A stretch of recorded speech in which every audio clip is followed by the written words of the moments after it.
Council, we ready? We're ready. Are you? All right. Good evening, everyone, and welcome to the December 3rd, 2019 Federal Way City Council meeting. Would you all please rise for the Pledge of Allegiance? I pledge allegiance to the flag of the United States of America and to the republic for which it stands, one nation, under God, indivisible, with liberty and justice for all.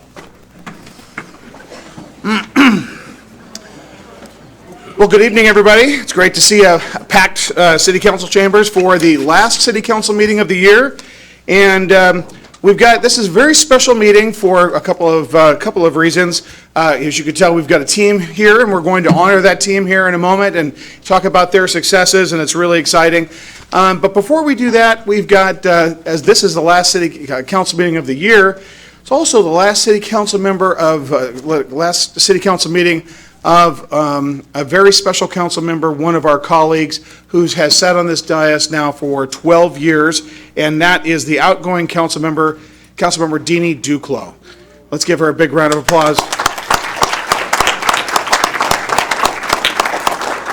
Now, in addition to, we've got two things to give Dini, and Dini, you're going to have your hands full here in a moment. We're going to have a reception when this is all over in regard to this, but there's also a special honor I want to bestow onto Councilmember Duclos, my friend Dini, after this first item of business. So, as she has served 3 full terms on the City Council, this is the first of 2. We have a plaque here for Councilmember Duclos, and it says, I need my glasses. City of Federal Way, Councilmember Duclos, in appreciation of your service and dedication to the citizens of Federal Way, Washington, in the following capacities: Deputy Mayor from January of 2010 to December of 2011, and City Council Member from 2008 through 9 and 2012 through 19, and that totals 12 years. And so at this time, I will let me present this to her, and then we'll go to the second honor I want to bestow onto her.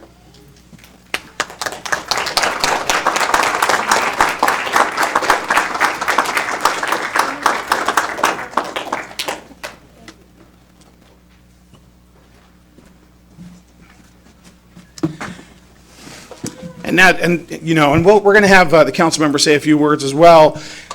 We have all really appreciated Dini. Dini is really one of our financial experts. She's been the chair of the finance committee, what we call FedRec, which is actually it's finance and economic development. It's a whole bunch of stuff rolled together. We call it FedRec. And but more importantly, Dini has been a true friend to everybody up here in this dais, a true friend to the City of Federal Way, and to the people of the community. Now, I want to take you back in time. Imagine where you were, for these young people, this isn't going to mean anything. Imagine where you were 24 years ago, 24 and a half years ago. I myself, and Dini likes to remind me of this, was much thinner. I was a young attorney and just starting out of my legal career. And I got a phone call from an individual who wanted me to serve on one of our local boards on the something that is called the Multi-Service Center. And so I met Dini 24 and a half years ago at where the Puerto Vallarta restaurant right now used to be a breakfast place called The Harvester. And she met me there we had breakfast, and she invited me 24 years ago to become a member of the board of the Multi-Service Center. Now, this was long before she ever even thought about serving as a city council member, and she had moved here from Chicago. She started off in the Renton area and finally headed down to Federal Way. And she took over. There's certain things that we just take for granted in our community. One of those things that is a pillar of our community now, with its food bank and clothing and literacy and citizenship classes, is the Multi-Service Center. It is a beacon of light in this community. That Multi-Service Center was really fledgling at a time. In fact, it was just about to go under. There had been all kinds of problems with their finances, and it was really struggling. They made one of the best decisions they'd ever made in their organization, and that was to hire as their CEO, Councilmember Duclos, Dini. And she took over that organization, put together a board, and I remember, if you guys, next time you get an opportunity, go down 336th and go look at that building now that stands on 336th. And right now, it's this multi-storied building. When we first met as a board, right after she took over, we actually had to meet in the lobby in this cramped space that we were literally pressed our backs against the wall. She turned that organization and made it into something that it really truly is, a beacon of light, not just in this city, but in the surrounding area and region. And then she turned her energies on the Chamber of Commerce and was the chairperson of the Chamber of Commerce and led that organization and just did a phenomenal job representing the interest of the business community. And she wasn't done yet. And she ran for council and served on council, became deputy mayor. Actually, even now, sometimes people will catch me because I'll start by saying deputy mayor, but she has been in so many roles in this community. But probably the most important role is that of friend and someone who is an honest arbiter. Somebody who will always tell you just exactly what she thinks. Sometimes if you don't necessarily even want to hear it, it's critical because she will always tell you the truth. And that's what a good friend does. So Dini, one of the great things I get to do as mayor of the city of Federal Way, and I'm sure our colleagues here on the dais join me in this, is to award you a key to the city. And in our years of history of the community, very few of these have been handed out. But let me go ahead and read this. Key to the city of Federal Way, presented on December 3rd, 2019 to former Deputy Mayor and Councilmember Dini Duclos, by Mayor Jim Farrell, and it should add by all the members of the City Council. Your decades of service to this community in elected, professional, and voluntary capacities, including 18 years as Executive Director of the Multi-Service Center, will leave an enduring legacy for years to come. Thank you for your many years of service to the Federal Way community. Thank you, Dini.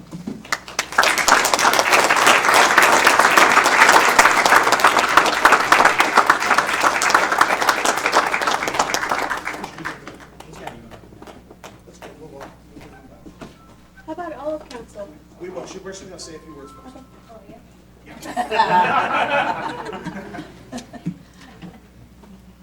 Here, let's take a picture.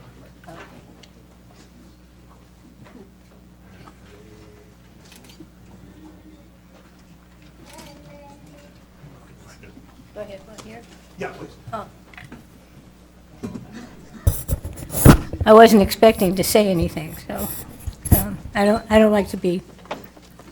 Anyway, it's been a pleasure serving here for the city of Federal Way and the people who live here. When I first came here, I had worked in Seattle. Oh, it was a terrible experience. Their philosophy and excuse me, mine just did not hit.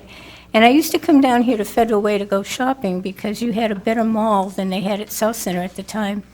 And I would drive around here, and it would remind me of New England in parts because it was not so overpopulated, and there were green areas and things like that. And one time when I was up there working, it was a miserable job there, somebody told me about the multi-service center down here needing a new director, and they suggested that I might want to apply for it. So I did apply, along with some other people, and I lucked out and got the job. And the first thing I did was to move here. I sold my house in Renton and came down here because I wanted to live and work in the same city so I could become a part of the city, not somebody that was just traveling back and forth to a job. And I have to say the multi-service center was really, really in financial trouble. And I had people calling me up saying, you got to pay us or I'm going to sue you. And I would say very nicely, well, go ahead and sue us and we'll declare bankruptcy, or you can work with me and I will make sure that you do get paid off. And I did. I paid off all of the debt there. It took a couple of years, but those people got their money with interest. And it was a wonderful 16 years there. We did a lot of things. We changed the building, we added on to the building, and we added on to the programs we had. And one of the best programs I ever does with the I'm going blank now. with the power company. Most of us, PSC. yeah. And I went up there and met with somebody and tried to tell them that, if you support our energy program, you will get more money back because we will help the people who are behind on their stuff and everything. And the man there couldn't understand it whatsoever. Sorry, guys. But as I was leaving, the secretary said, "Give me your proposal," because he's been fired. And there's a new person coming in then tomorrow. And she gave it to the new person the very next day, and that woman called me and said, "I want to sign a contract with you." And I said, "Well, I tell you what, fax it down right away because I'm leaving to go on a dive trip, and I'm leaving tomorrow." So she faxed it down, and that program is still going, and the agency has made out very well with it. Puget Sound Energy has made out very well with it, but more importantly, the people who needed the help with their bills made out with it. So it was a great program. Anyway, I have loved Federal Way ever since I moved here, and thank you. I appreciate this very much. You know, it reminds me of the commercial on TV where the guy gets this thing and hooks it on, and he and llama, whatever it is, go It's on. the Liberty Mutual with the key this big. Yeah. And he's clunking down the sidewalk with the big key. Kicks it on and then gets his little. Limu Maimu. Yeah. But thank you. This is greatly appreciated, so much so. Let's give her a big round. Dini, can you stay there real quick? Council, do you have anything to say? Not to put you on the spot, Susan. I want to thank Dini for all of her work here in Federal Way, but also for being a friend. It's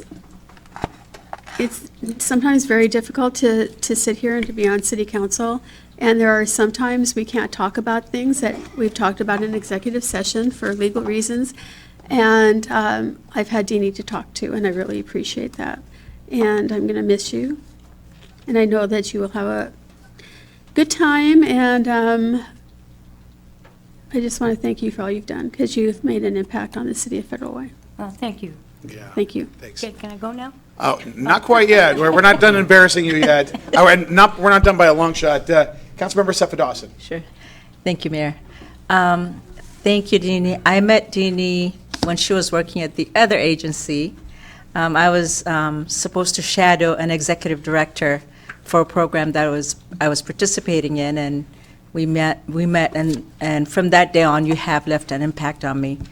But I never knew or realized that I'd be here on this dais with you. Yeah. And I'm so grateful because you've been such a leader. And from the day I started doing this, you have been very supportive, encouraging, and your wisdom and your knowledge is just amazing. So I'll miss you being on this dais with, but hopefully we get to see you come visit us and enjoy your life at Ocean Shores. Don't worry, I'll be watching you on TV. But you can't respond. Want to bet? Councilmember Johnson. Well, in Dini fashion, I'll be brief. I think when you started on council, I was a junior at Federal Way High School. And you probably don't remember this, but you were walking around the Commons Mall, SeaTac Mall at the time, and I introduced myself to you because I wanted to learn more about local politics and asked you how it was, and you just said, "It's okay." You know. But in all seriousness, I really think what I enjoy about you is you're authentic, and as the mayor stated earlier, you are very, very true to your word. And so in politics, that's rare. And so I really appreciate that about you, Dini, and I just thank you for your service here in Federal Way. Thank you. Okay, Councilmember Tran. Thank you, Mayor. Talking about straightforward, I remember during the debate 2 years ago, I don't remember what I said at the debate, but after the debate, Dini came to me and she said, I offended by what you said. And I looked at her and said, "Oh, I'm so sorry." But, that's make you special because you're very honest, open, and you really speak your mind. And I was so honored to work with you during the last 2 years in the FactRecs committee. Thank you very much for the work that you've done here and the work that you've done for the multi-service center. So I am going to miss you. Please come back and visit us. I'll come back and give you a hard time. Thank you. Councilmember Moore? Thank you so much, Mr. Mayor. Councilmember Duclos. I'm going to spill water all over you someday. It's your last chance. So, Dini, I just wanted to say it's been an honor to serve with you, to get to know you. I've learned a lot from you. I've worked on your campaigns. I've been with you in the community, and I hope you know how much I respect you. I know that you and I have had our debates. We've had our many conversations. You've been there for me on countless times. The words that really just keep coming to my mind, Dini, is that I'm going to miss you. It's plain and simple. And I think a whole lot of people can say that. I will be staying in touch with you. I'm glad to hear you saying that you're going to watch our meetings. And so I definitely will be calling to get your honest opinions and thoughts, because I do value them. And so, and for those that don't know, one of my first meetings as a council member, I was pouring water.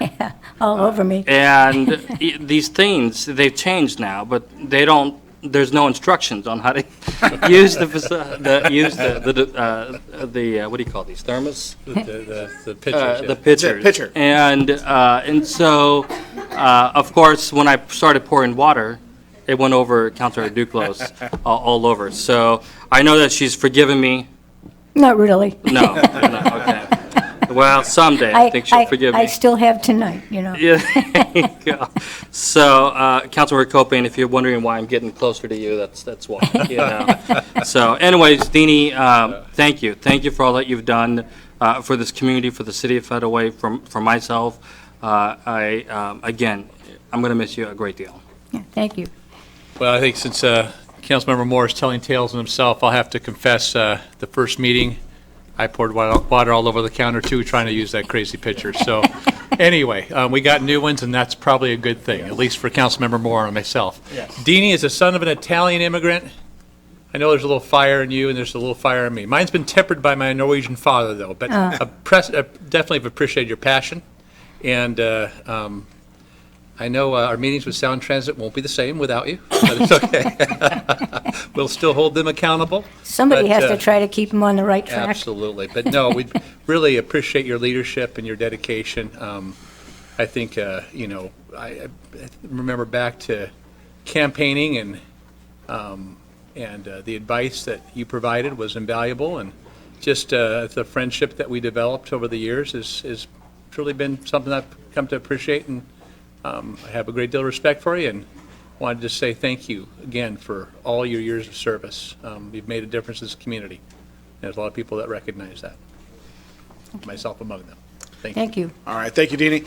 Now, Dini, let's give her a big round of applause. Now, we're going to do a council picture. Well, I've got an idea. We've got a lot of young athletes here and their parents. It's a school night for the kids. It's 7 o'clock right now. Why don't we do the picture of the council and Dini? And then let's do the, before we break for our reception, let's recognize the Federal Way Hawks. So after the picture, let's come back up, recognize the Hawks, go through that, then we'll have our break. There's lots of cake, you guys. But save some for me. Do we want to just do a picture with the Hawks and Dini? Separate pictures. Well, That way we don't get up. actually, yeah, Susan just came up with a really good idea. Let's do all the pictures when we're done with the presentation. So we'll do the pictures with the Federal Way Hawks and the pictures of the council and Dini when we get done with this next section. How's that? Okay. Okay, we'll do that all at the same time. Where's Tyler? Okay, all right. And Bob, don't worry, I'm not going to manage Tyler taking all the pictures. It's his show this time, okay? All right. All right, now, listen, I'll move on. We've got an exciting group of young athletes. You can see them right here. They are going like gangbusters. They're going to represent the city. They have been representing the city of Federal Way in a tremendous fashion. We've got a lot of them here tonight. We've been watching you very closely in all your big successes. And I'm going to call up the coaches, and then we're going to call up the players. First, well, let's call up, let me just explain what's going on here. Actually, we'll have the coaches come up first. Head coach Sean Miller, come on up to the podium. Let's give him. Assistant coach Godfrey Young.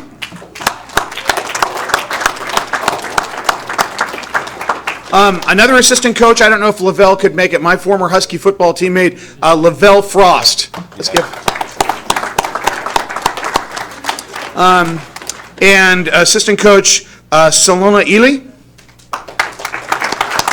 Oh, you're doing a good job. Just keep it up. All right. You got the camera. All right. I can't help it, Bob. All right. Then we've got, is that Team Mon? Team Moms. Okay. Afi Ali and Melissa Laurie. Oh, Team Moms. Yep. Yeah. Actually, Susan just said it. These are the most important people on the team. They make it all happen. Yep. Let's give them another round of applause. The Team Moms.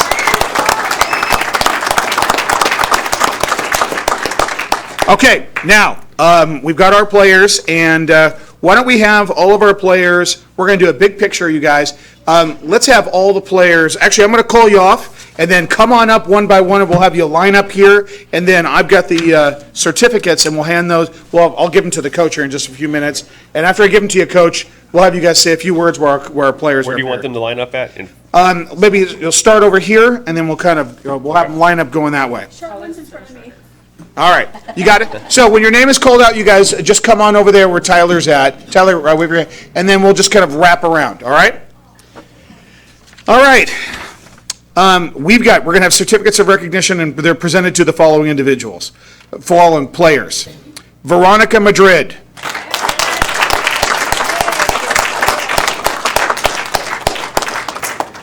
Elias Tulefua.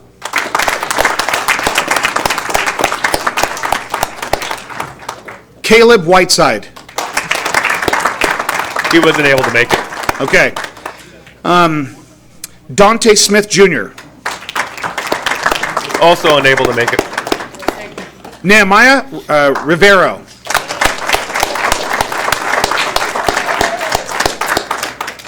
Matthias Maganai. Hey, where's that? Now he has a Stasi vest on. Now that's a vest. I like that. Good job, Matthias. You're rocking it. Jacob Wigson.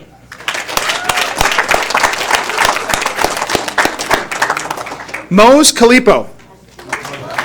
Unable to make it. Okay. Dreshawn Reddix. Scott Dinwiddie. Scotty. Miles Fava. Bye-bye.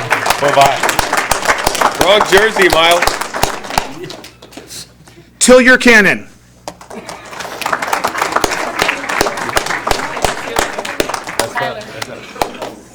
Chester Melemele Tala.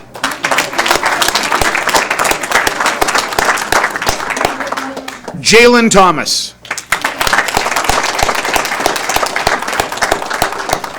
Deshaun Toomer. Unable to make it. Malachi Frost.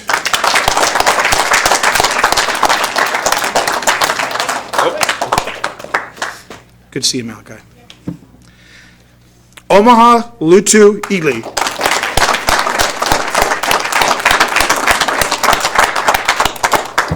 Kashawn Bloodsaw.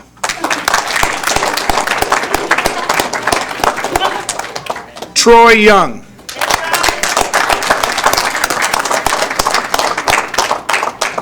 Wayne Olive.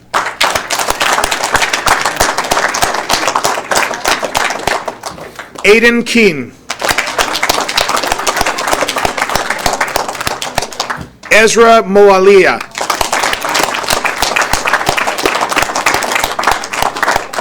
These are your Federal Way Hawks. Let's give them a big round of applause.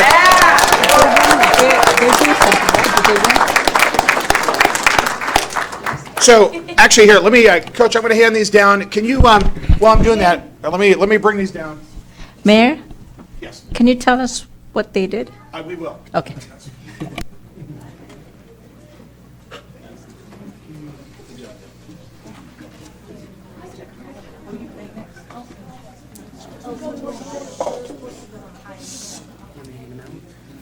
So, this is the 10U Federal Way Hawks. We're a organization with 6 teams. This is the 10U team this season. To just a quick recap, last year we had only 12 guys on our roster. Numbers are down. There's competition between programs, and we had 12 guys. And now this year we've got 23 on the roster. We went from 4-4 last season, went undefeated in the regular season. We were invited to the Pro Football Hall of Fame championship, regional championships. We just had those in Everett last weekend, where we won both games, and against the first game against the Bethel Braves, and we won the second game against the Bonnie Lake Raptors. And that gave us a chance to go to Canton, Ohio in a week and go and compete for a national championship against 6 other teams in the states. Wow. That's great. Wow. These kids have worked hard all season long, the cold, the rain, through adversity. I don't know, some of you may know this. We have a special player on this team this year, Malachi Frost. He dedicated this season to his mother, who passed away from cancer earlier in the season. And it was her wish to have him keep going and be there for his team, and the team has been there for him in return. Malachi is one of the strongest individuals I've ever met, especially for a 10-year-old.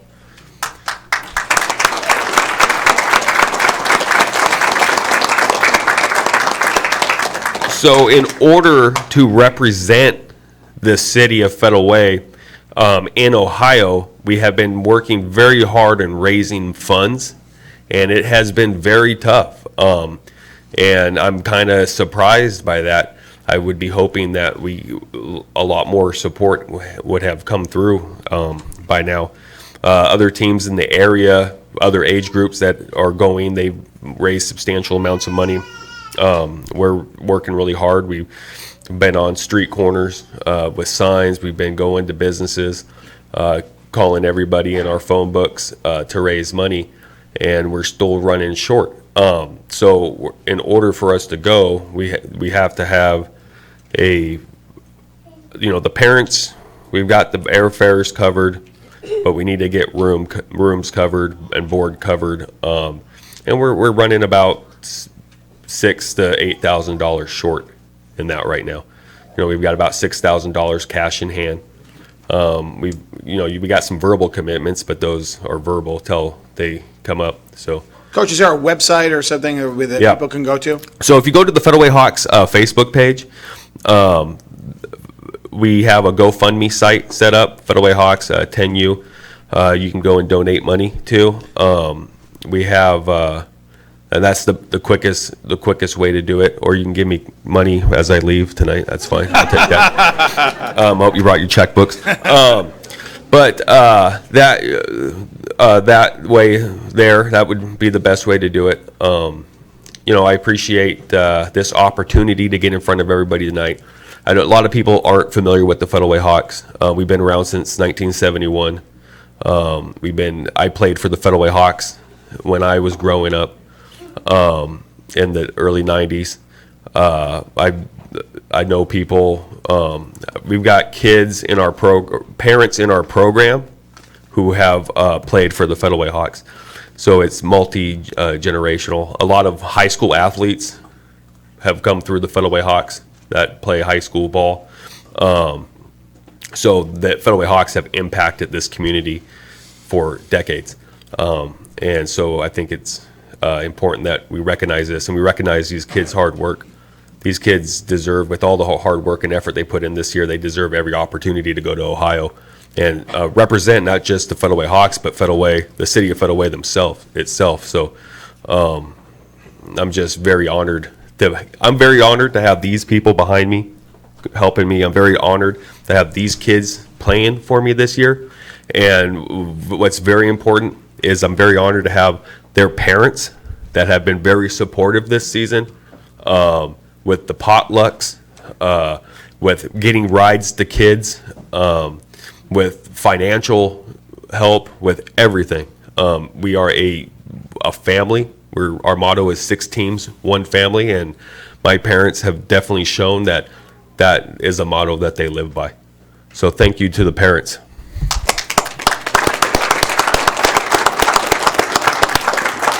Okay, so Coach, was there anything else? Go Hawks. That's right. Okay, so, and we're gonna get updates. We're gonna, when you guys go back there, we're gonna make sure to let everybody know what happens. So let's, Tyler, how do you want us for? Okay, we come down. Okay, and then we'll do the Federal Hawks picture first, and then we're gonna have a picture for the key of the city with Dini. Okay, let's come on down.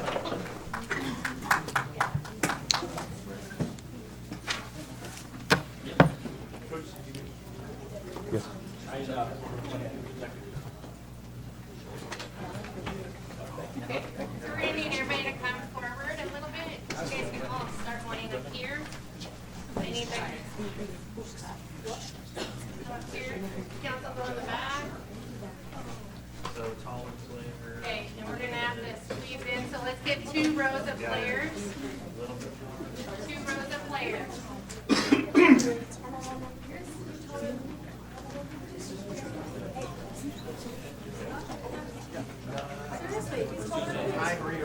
Susan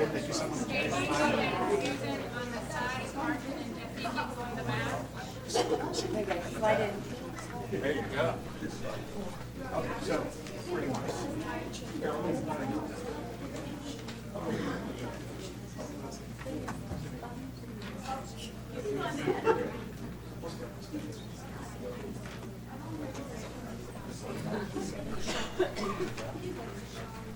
We're not there yet. We're gonna have to squeeze over.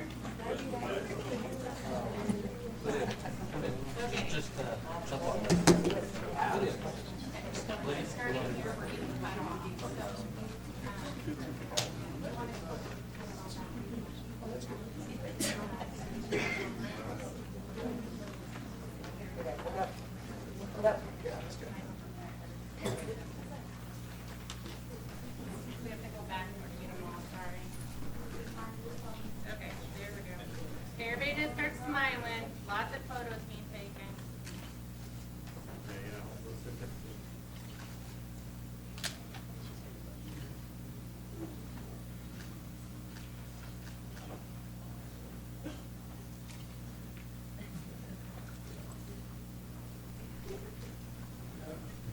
All right, you guys, congratulations.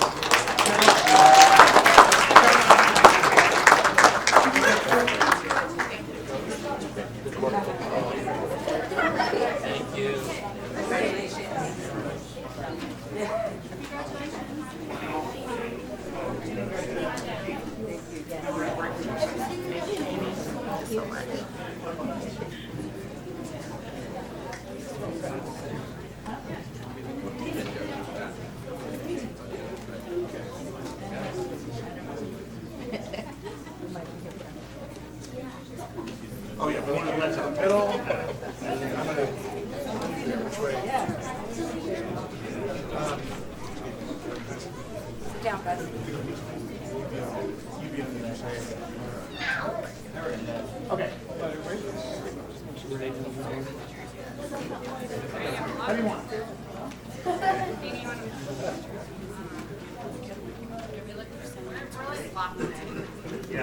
What's that? We feel lost. This is my good side. You don't have to. Yeah. Okay,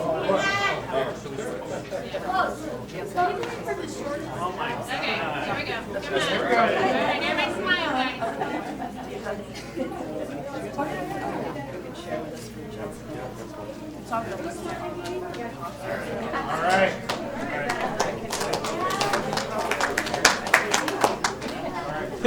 Okay, guys, we're gonna come for a reception.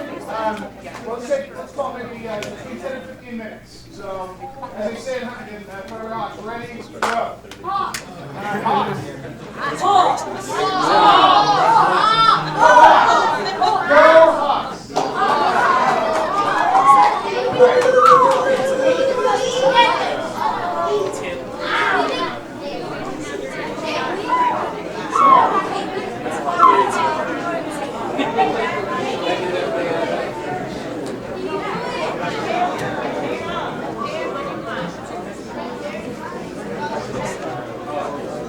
Right there, right there.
Good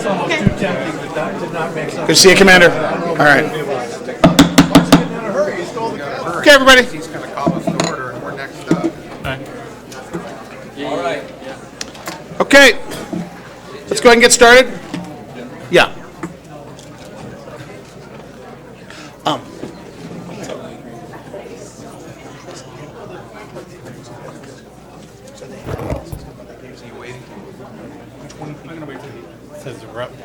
John's coming. I guess I could put it up. Make sure you got that chair squarely behind you. Okay.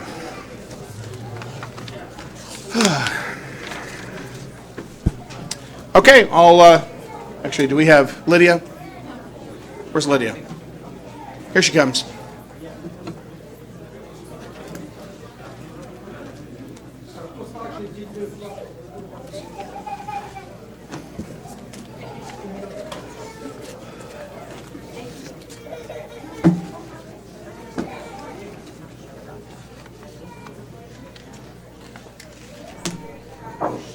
I see Christine.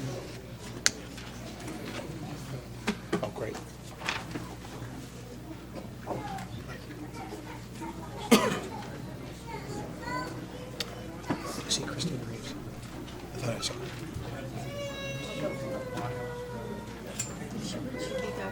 Yeah. I thought she was just out there.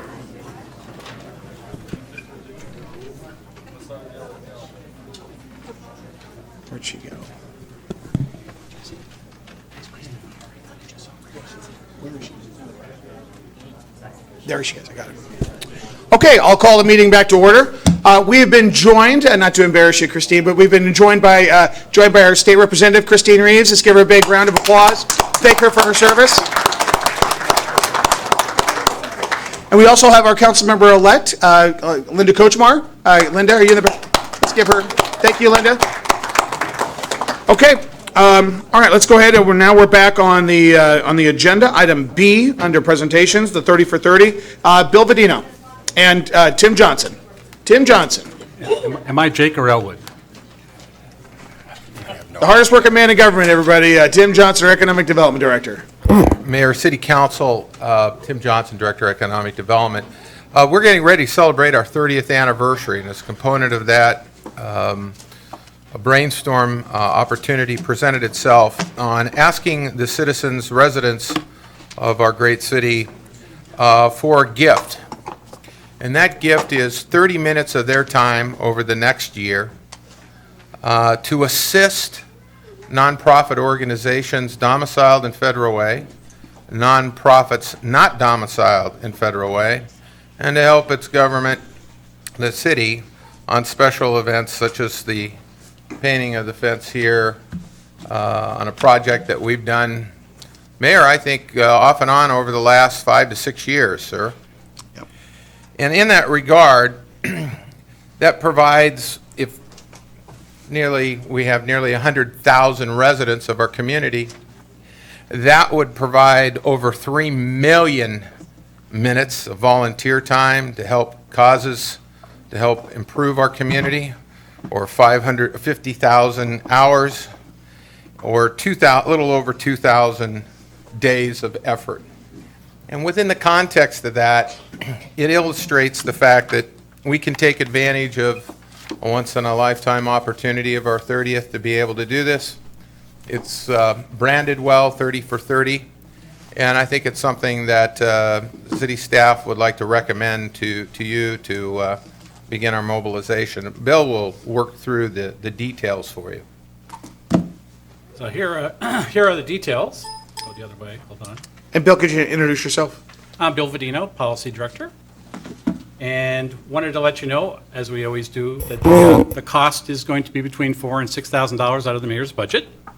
And what we're going to do is first create a website that would identify upcoming volunteer events throughout the year. We're talking everybody, every nonprofit, anything that's happening, anything that's on Facebook, Twitter.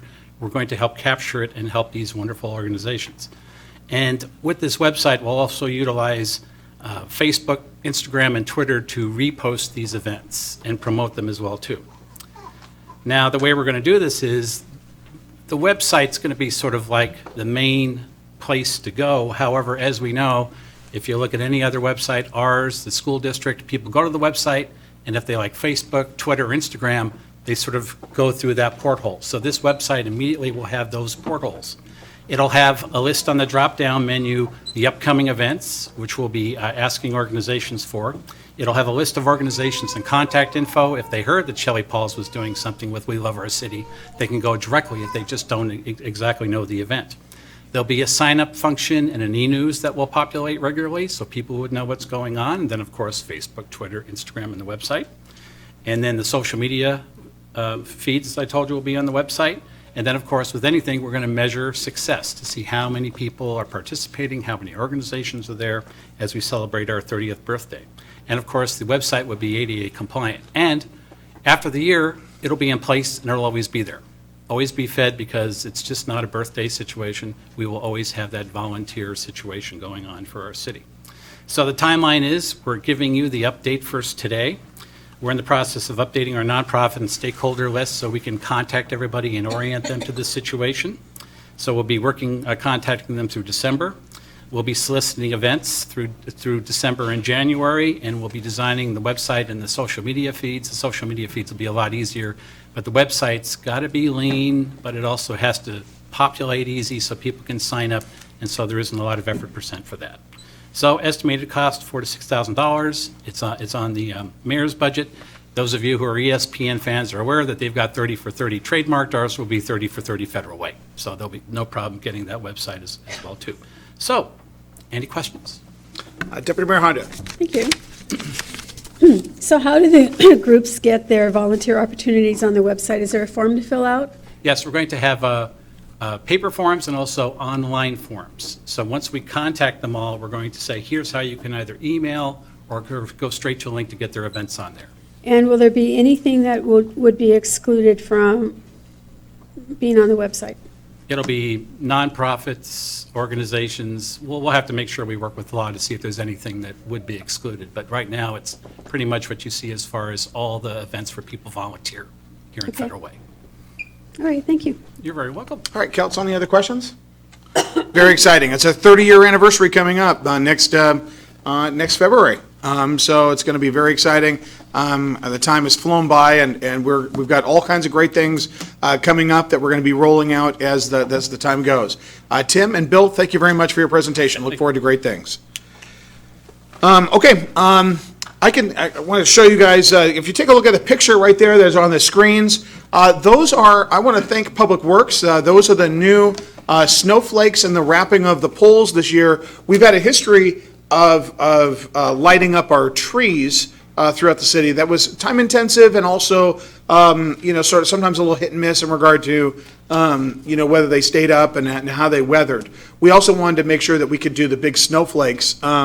And so if you drive on 320th and now Pack Highway as well, it really does look, it's just absolutely beautiful. Thank you, EJ, and your crew for getting those up. They do look absolutely beautiful. And we're going to get some more money next year to be able to actually expand out even further and make sure that we really do, light up those thoroughfares and really make Federal Way shine. If you take a look at before and after pictures of Federal Way from 25 years ago, you don't really think about it because it happens over time. But if you see that island and the sidewalks and the signage, we've invested $85 million on road improvements and right-of-way improvements from 356th all the way up to 272nd. And that has been the work of our Public Works Department, and that and also all the paving. Our roads are the envy of the region, but also the Pack Highway right here with all of those improvements and all the improvements in our right-of-way. And that's in large part thanks to our legislators who have done such a great job making sure that we have that grant funding and also matching funds and those kinds of things to where we can help make the facilities in the city a success. So I hope you enjoy that, and that's going to dovetail into some other items. Now tomorrow, we've got the Town Center Steps ribbon cutting. That's tomorrow at 3 p.m. And we invested talk about grant funding, we got from the state, once again, thank you for our state representative and our state delegation, and also from our King County Council person, Pete Von Reichbauer. We got $2.5 million in state funding for the steps, the town center steps, and that's on the north side of Town Square Park. We are, I would say 6 years ago, almost all of our downtown was surrounded by cyclone fencing, where our Performing Arts and Event Center was, or is now, and where our Town Square Park now stands. And over the course of the past 6 years, we've transformed that area. One of the key pieces of investment is what we do tomorrow, which will be to cut the ribbon and remove all the fences away from these steps that connect, for the first time, our park in that area to our Performing Arts and Event Center and what will be the university initiative of that area. Where there was once a wall, there will now be this beautiful steps where people can recreate, ADA compliant. I would encourage everybody to go. It was all grant fund minus, I think, we got $2.5 million from the state, $500,000 from King County, and I think we had some $126,000 of real estate excise tax money, which can only be used for capital investments like roads and sidewalks and that kind of thing. So this is really, it's a really big deal for this community, and I think you'll see when you get down there to the park and the PAC, you'll see it. So 3 p.m. tomorrow, hope you can make it, and there's going to be a big picture. Is Diana Noble-Gulliford here, our Historical Society person? This is one for the history books. And so we do Diana, our former council member, is also the president of the Federal Historical Society, and this is what we call picture worthy. So we'll make sure to get a lot of folks in for that picture. Okay, this Saturday, we've got the holiday tree lighting at Town Square Park. That's this Saturday at 4 p.m. John, you want to talk about that? John Hutton, our Parks Director. Sure, it's going to be a great event. We look forward to seeing all of you out there. It starts at 4 o'clock sharp. Please get there a little early. Santa and Mrs. Claus will be arriving at 4 o'clock. We got a great lineup of entertainment for you. We have great refreshments, all for free. And pictures with Santa and Mrs. Claus are also free opportunities for you. So we'd love to see you out there. And remember, please be a little bit early. Thank you very much. John, where can they park? You can park up at near the PAC. There is a performance going on at the PAC, but there's additional parking available up there. Don't tell anybody I said this, but the transit center is always a good option. And the parking lot at the park will very likely be full unless you're there at least an hour early, so I would plan to park at the alternative spots. And as the mayor just mentioned, the steps will be open, so it's a beautiful walk down to the park.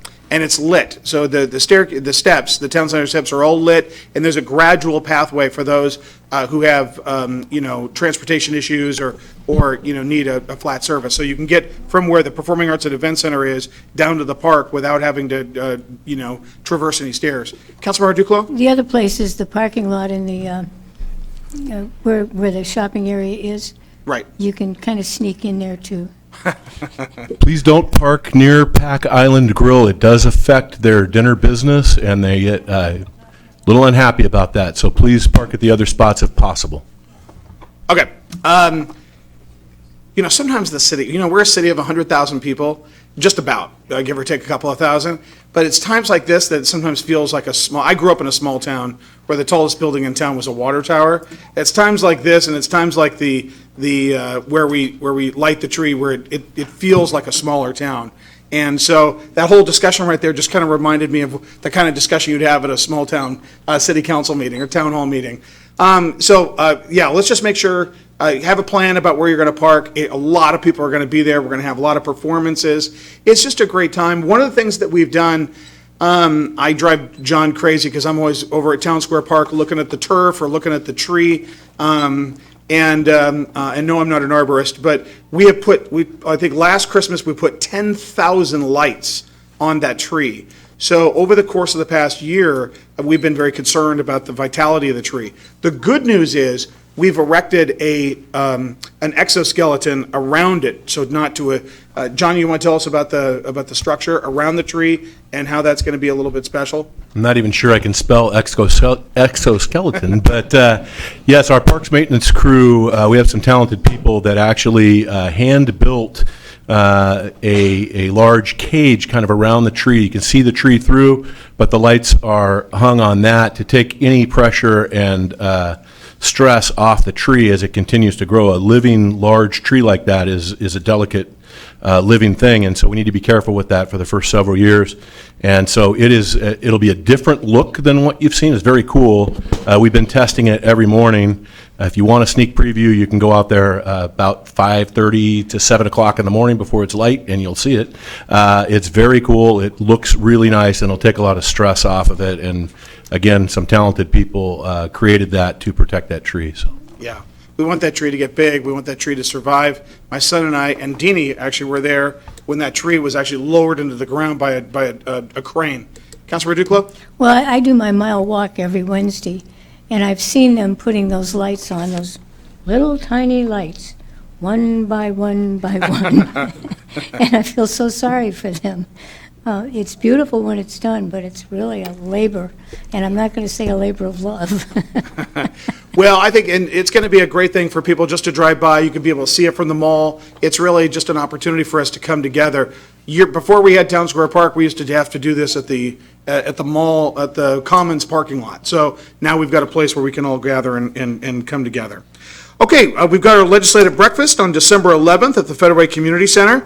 Hope everybody can make that. We're going to be talking about our legislative agenda later on in the meeting, and we've actually have our lobbyist Aaron Flyger here as well. We're going to be talking about that. It would be great to have people there if you're interested in an issue. If you'd like us to consider something for the legislative agenda that's coming up, let us know, and we can always talk about things that are emerging needs, and we'd love to hear from you. I know our state delegation would like to hear from you as well.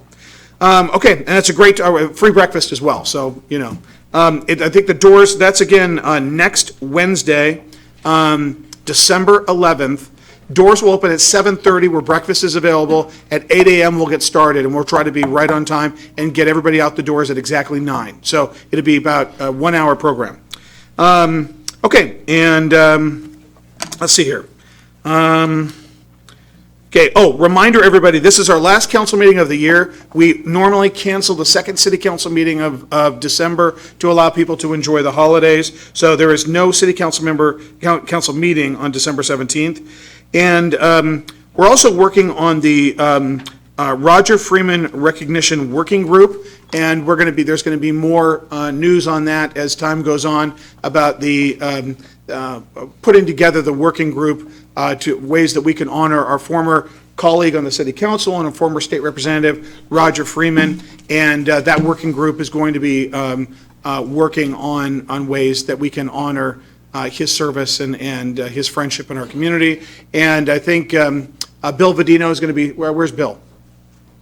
I think maybe at the first meeting in January, we'll have the working group come and we'll introduce them to the public and let them know about the work that we're doing. So thank you very much.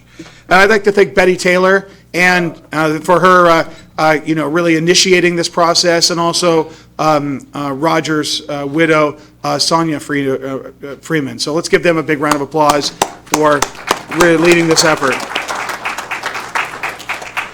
Okay, and we've got some great committed members of the community, and we're going to roll that out next first meeting in January. Okay, council committee reports. For the last time, Councilmember Duclos, tell us about finance or FedRec. Thank you. We had our meeting last Tuesday, and the committee right away decided to cancel the December meeting. What we did discuss was the fee schedule resolution, which would have been on the consent agenda today, but because the council as a whole decided to have the city staff work with the school district to see if we could agree on the new rate, I think the council as a whole needs to decide if we should approve the new rate before our staff conclude their work, or if we should keep the school impact fees at the old rate pending the completion of the study. The staff will brief the council on the status of the review. The committee recommended that the monthly finance report for October voucher, tourism handsome grant, demolition of fire damage structure agreement, and the chemicals for the community center pool contract be forwarded to the council consent agenda for today. Since this was my last committee meeting, and I thank the colleagues on the committee and all of our staff on the committee for their dedication and support over the years. It's been a great pleasure serving the residents of Federal Way through this committee and council. And I also got cookies and cream after the. Also got some cookies and stuff because of my finishing my term. But that was it. We covered all of those things. All right. Thank you, Dini. Okay, now with Lodging Tax Advisory Committee, LTAC, Councilmember Moore. Thank you so much, Mr. Mayor. Couple things. First, the next meeting is at Wednesday, December 11th at 10 a.m., Halibos Room at City Hall. Also, I hope that you'll join myself and area hoteliers at the ribbon cutting of Town Square Steps tomorrow at 3 p.m. And last but not least, I am certainly looking forward to conversations that's focused on solutions of renaming this committee.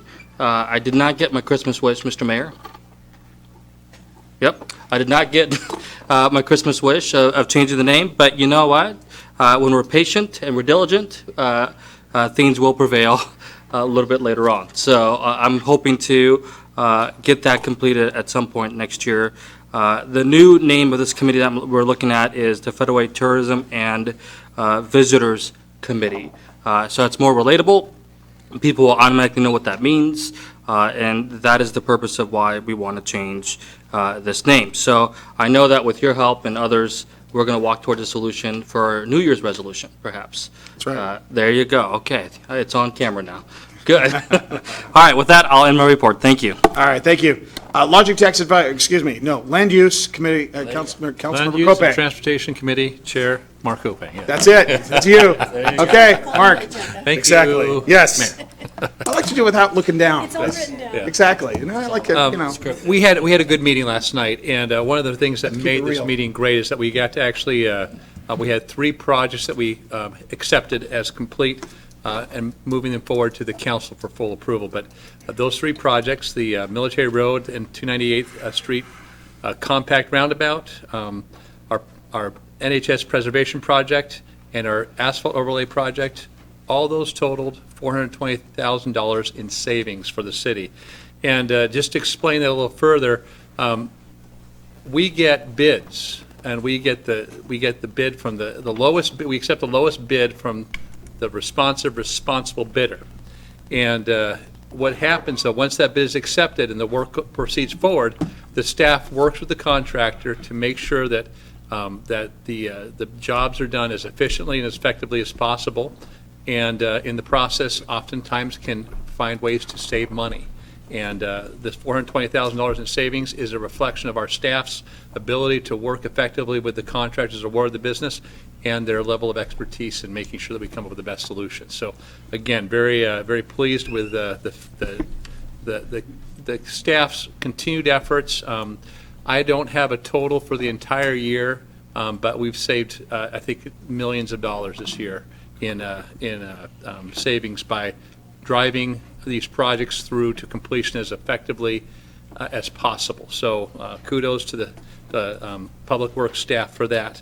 Also, I think as a member of the Land Use Transportation Committee and now its chair, I've had the privilege of shepherding this Town Center Steps project through, and working with Council Members Tran and Johnson, we were able to put the final approval on that last year, and very pleased to see that come to fruition. Unfortunately, I'll be traveling on business tomorrow, so I will not be there for the big day, but I'm looking forward to walking the ramp and the stairs and for many years to come. So anyway, that concludes my report. All right.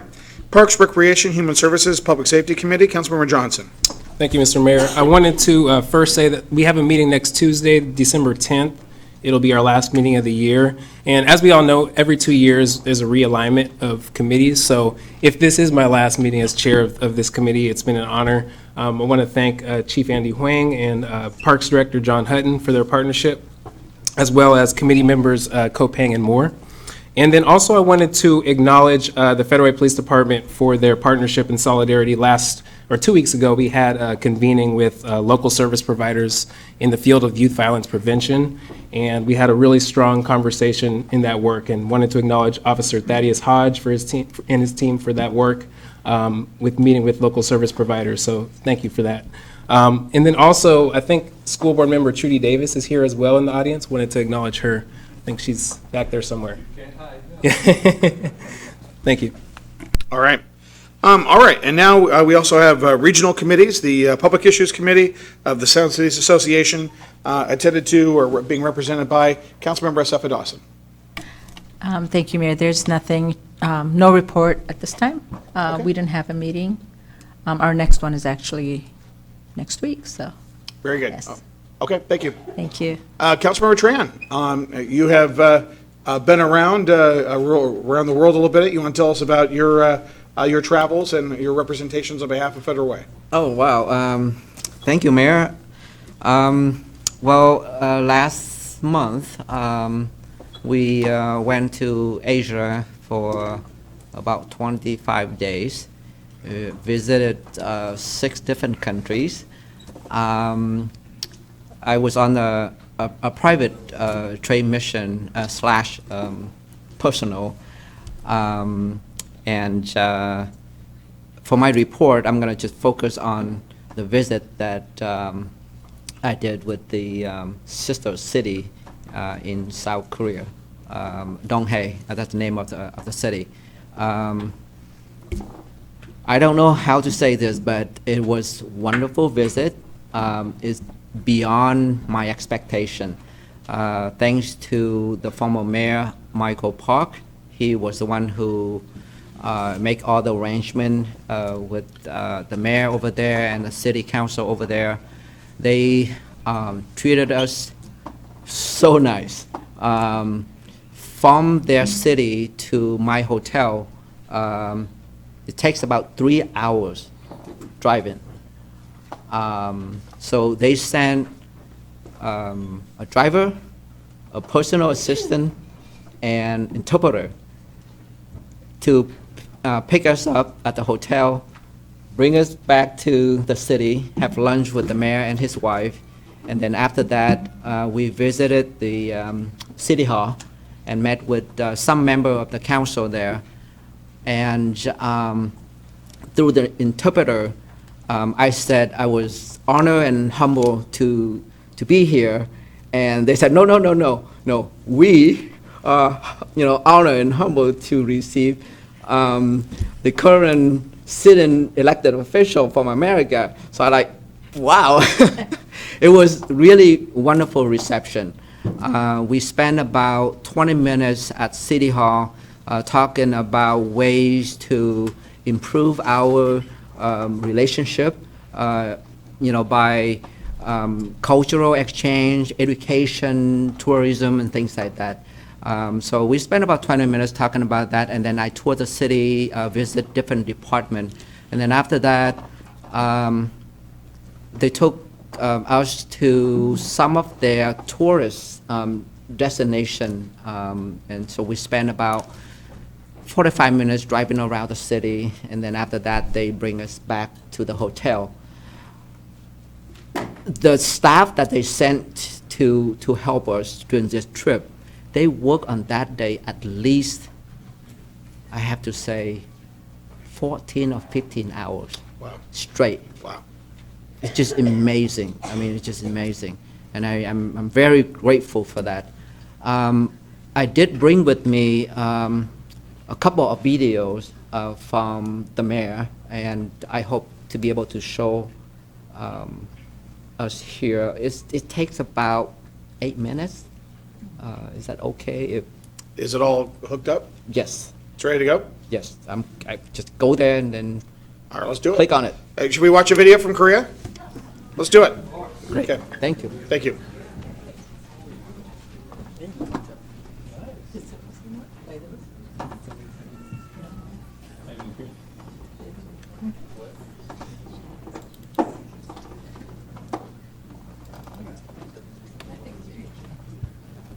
A city of Korea's rising sun, taking a leap forward as the primary urban area in Korean East Sea Rim. Korea's trade-based city. Transport hub city, international port city. Industry and logistics base city, tourist destination city. A growing city with dynamic and involved citizens. We would like to invite you all to Donghae City. With improved urban accessibility, it is only about 2 to 3 hours from the capital. We are the main transportation hub by land and sea for the Yeongdong area. We have a main port where international cruises run from Korea to Russia and Japan. We have newly developed port logistics through the new Donghae Port. The Mukho Port Reinvention Project has created revitalized water amenities for tourists to enjoy. To become a destination city for tourism and recreation showcasing mountains, the sea, caves in the city, and camping resorts. Donghae East Coast Free Trade Area, Donghae East Coast Free Economic Zone, Bukpyeong Songjong Industrial Complex, etc. The optimal investment environment. Donghae City has become a hub for industrial logistics marine. We support businesses to blaze a trail to northern markets through the Northern Logistics Research and Support Center. Donghae City has begun the journey to becoming a tourism, recreation, and healthy active city where people love to come back. The Mangsang Auto Camping Resort is conveniently located near Mangsang Beach in Myeongsa Simni. Also, the Chuam tourist attraction is home to the only stone forest in Korea. The Mudong Valley is a must-visit tourist attraction promoting the theme of health and vitality. The Mudong Health Experience Tourism Complex will create more jobs and local revenue with large potential for future growth. Also, the Baekdu Daegan Trail Donghae Salt Road construction project is advancing, containing many historical points of interest. Develop sports infrastructure including a field hockey stadium, soccer stadium, baseball stadium, and more. Donghae has become the best destination for athletic events and off-season training as it boasts extensive athletic training infrastructure and an optimal climate. Where your dreams can come true, where you can build an incredible future. A city you can dream of and be excited for. Where everyone's wishes come true. Where you look forward to the bright future.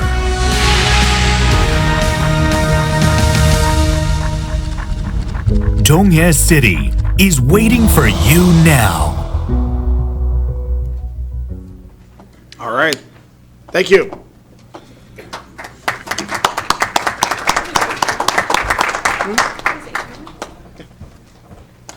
Anything else? Yes, the mayor and city council would like me to bring this back to the mayor and council as a gift. And so I'm going to just give it to you. Oh, great. And Thank he you. also wants to send his best wishes to the mayor, city council, and the people of Fairfield Way. All right. Thank you very much. Appreciate it. Thank you. Okay, now moving on to the deputy mayor report. Thank you very much.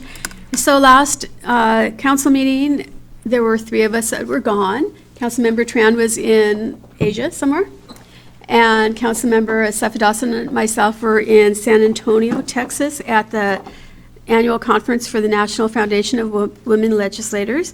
We were awarded the Women of Excellence Award there and had 4 days of really great classes and conferences and met legislators from all over the country. And I always come home very excited and ready to try some new things here in Federal Way, so it's certainly worth our while to go. I'd like to thank Jerry, Lynn, and Thomas for helping us connect to be part of the meeting last week or 2 weeks ago, because we are probably not as, I'm not very electrical technology kind of person, and we needed some help, and Thomas and Jerry Lynn were awesome in helping us, and I really appreciate that. I also want to let everyone know that even though this is our last council meeting of the year, we still are working, and you can still send us emails and call us, and we still want to meet with you if you have issues and concerns. So just because we're not having another council meeting in 2 weeks doesn't mean that we're not still here working for you. So please let us know. And of course, we're on YouTube for our council committee meetings. And our next council committee meeting is next Tuesday. So thank you very much for being here, and I look forward to public comment tonight. Thank you very much. All right. And now we go right into what I refer to as the most important part of the meeting, which is citizen or public comment. You've got 3 minutes unless you've got 5 individuals that are here that you've listed, and that'll give you 5 minutes. And also, I know that there's a controversial or, that there's a particular item on the agenda that I believe many are here on. We're going to talk about this when we get closer to the agenda item. But please, it's important that we be able to discuss issues. Just be kind to your neighbors. And while many of us have very strong feelings about this, just take in mind the feelings and consideration of other people's feelings. We live in a great country with diversity of opinion. So everybody comes at this, I know, from a very passionate and a part of their person. But please, respect other people when we give these comments. So with that, I'll go ahead and name off some names, and if you can, just kind of be near the podium. Again, you've got 3 minutes. When the yellow light goes on, it means you've got 30 seconds left. When the red light goes off, that means you're done. Please wrap up. Let's not go over. I don't want to have to interrupt people. It's just not what I like to do. Okay. And I'll do my best on the names, okay? Serhii Balyuk, Tim M., Dave Kaplan, which is a real doozy to say. Sorry, Dave. Diana Noble-Gulliford, and Lana Bostic.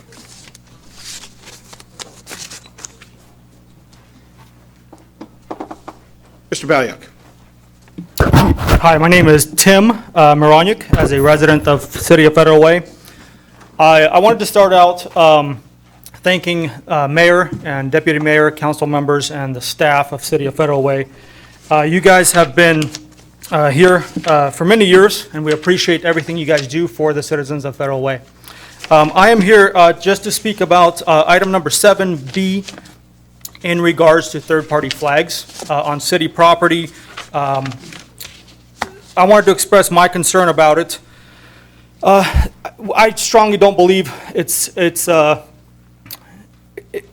good way to promote anybody's agenda besides the state and the city or the United States of America. We have a great country that we live in, and I strongly feel the American flag, the state of Washington flag, flag of Federal Way is sufficient to represent on who we are in the city of Federal Way.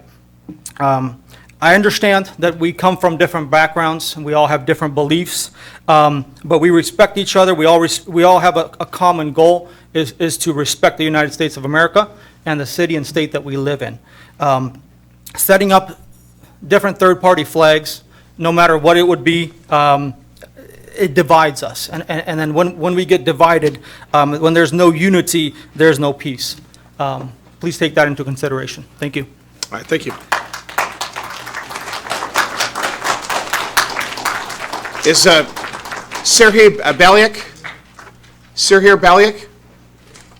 Oh, there you are. Okay.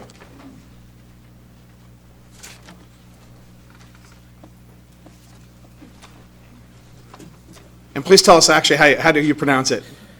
My name is Serhii Balyuk. Okay. And just a little. My English may be not so good, but I say just few words. In the USA, we have freedom of speech and freedom express our ideas through organization.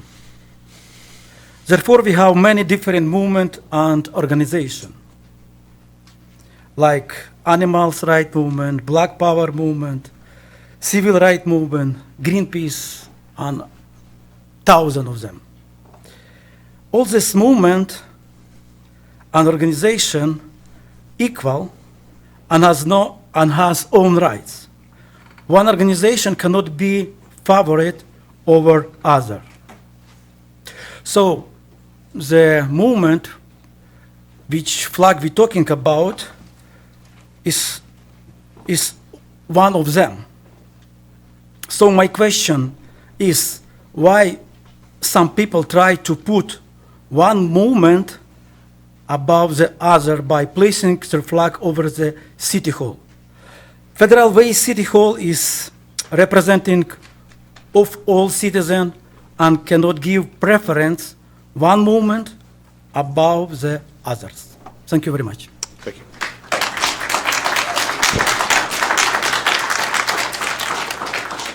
Dave Kaplan with the Port of Seattle. Mayor and Council. And formerly a city council member with the city of Des Moines. Dave? You outed me there. Mayor and council members, Dave Kaplan, Local Government Relations with the Port of Seattle. Just wanted to provide you some updates on a few things that involving the port that are of interest to you and your constituents. On November 19th, after 14 public hearings and 2 open houses, the Port Commission adopted the 2020 budget and a 5-year capital plan. The capital investment plan, which amounts to $640 million in 2020 and $3.4 billion over the next 5 years, makes the trade and travel infrastructure at the seaport and airport that local industries and residents depend upon more efficient, sustainable, and durable. The port's 2020 budget includes initiatives that drive regional economic activity while advancing equity, diversity, and inclusion. Regarding the South King County Fund, the port has contracted with a consultant to conduct multicultural engagement to advise the formation of the South King County Fund, which will occur early in 2020. I know we were expecting it to happen this year. It's happening earlier next year. The Port's Office of Equity, Diversity, and Inclusion is developing an equity index that will help identify target communities for investment. Both these processes will inform funding structure, criteria, and strategies for equitable access for the community. And there'll be other opportunities for weighing in the next year. Staff are working toward an application launch date in June of 2020 for the first round of funding, and there'll be a second round of funding with the goal of giving out $2 million by the end of 2020. Even with some of the differences on a few issues, our shared interests between Federal Way and the port are numerous. As an example, the recent letters to the FAA and congressional delegations supporting federal policy changes for the betterment of the airport communities. The city of Burien was the last to sign on. They did that last night. Also at the November 19th meeting, the Port Commission advanced the acquisition of 5 portable noise monitors. This was an issue that was brought up during the conversations at START. We've learned that the use of Port's economic development partnership grants, which I know the city Federal Way has received, has led to an international financial firm locating here in Federal Way, bringing good family wage jobs to the city. Proximity to the airport was cited as one of the reasons for locating here. And regarding the ACE grant program, the goal is to expand the program in 2020 to include all 6 Highline cities, including the city of Federal Way. I've been an advocate for that. I'm going to continue to advocate for that. In partnership with Federal Way, the port's looking forward to a great 2020. Thank you. All right, thank you, Dave. Okay, Diane Noble-Guilford. And then Lana. Good evening, Mayor, council members, and citizens. The Historical Society of Federal Way invites you and Federal Way citizens to the open house and grand opening of a new exhibit, World War II, Washington and Federal Way Remembers. It's going to be December 7th. This is coming Saturday from 2 to 4. We will be featuring 12 Washington State veterans plus 3 Federal Way veterans. This collection of stories takes you around the globe, presents compelling stories, and fascinating war facts. The featured Federal Way hometown heroes are Paul Ainsworth Young, lived in Federal Way. He graduated from Federal Way High School in 1941. He was on the football and the basketball team. He was a tall and handsome man. He served in Scotland, England, and France. He was also a prisoner of war at a stalag for 4.5 months. William Charles Winchell attended Federal Way High School. William was drafted into the Army July 13, 1944. He was a Signal Corps supply clerk and received medals for good conduct, expert rifle, and he served in the American theater. Last but not least, Ernie Lavarini was drafted in 1942 and served with the 21st U.S. Naval Construction Battalion, better known as the Seabees. in the Pacific Theater. After the war, Ernie returned to Federal Way, ran a service station, and ended up owning a popular burger joint called Lester's Drive-In in the 60s, which is the site of today's Burger Express. He was a prominent member of the Masonic Lodge, De Molay International, the Federal Way Chamber of Commerce, and also served as the president of the Federal Way Lions Club. We enjoy our freedoms today because of veterans and soldiers like these. We invite you to come to see this outstanding exhibit. Thank you. Thank you, Diana. And thank you for the work you do, Diana. Lana Bostic. Hi, Mayor and Deputy Mayor, City Council, people of Federal Way. My name is Lana Bostic. I'm a citizen of Federal Way, and I just want to speak in support of having the pride flag flown in Federal Way. I believe that this will be a good thing for our city to show our diversity and for many people who have been persecuted not only in the United States but all over the world. I'm very happy that you did that proclamation in June, and hopefully you will get a process so that that flag can be flown this June.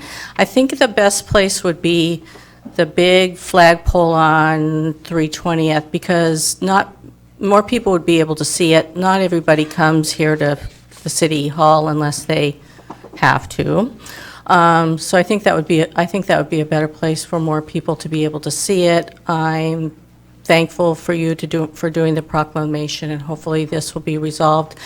Also, I looked up all the cities in Washington that already have the pride flag flying, and there's quite a few of them. So maybe you could work with Seattle or Olympia or Tacoma, Spokane to see how their process was to make it a little bit more smoother. So thank you for your proclamation, and I'm hoping that we will have the support to do this. Thank you. All right, thank you.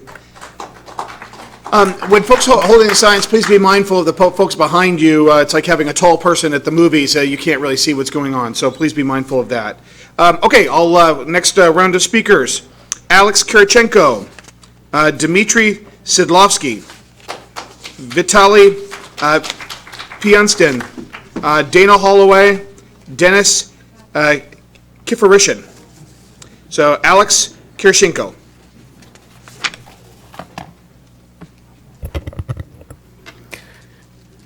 Dear Mayor Farrell, City Council members, and fellow Federal Way citizens, I humbly request our leaders and citizens of Federal Way to stop pushing identity politics in our community, which will divide us.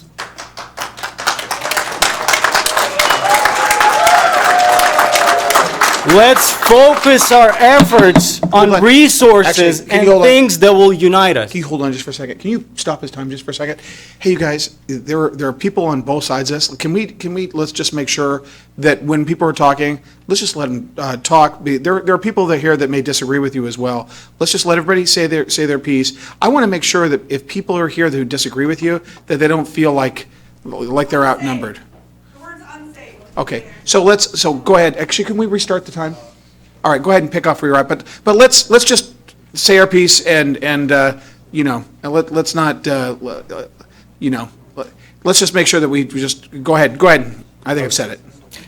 Let's focus our efforts on the resources and things that will unite us as humans, as people, as citizens of this great country. According to the Merriam-Webster Dictionary, identity politics is politics in which groups of people having a particular racial, religious, sexual, ethnic, social, cultural identity tend to promote their own specific interests or concerns without regard to the interests or concerns of a larger political group. Please, I beg you, reject identity politics, which will divide our city. Those who divide will often seek to conquer. If they keep us fighting with each other, we will never fight the real enemy.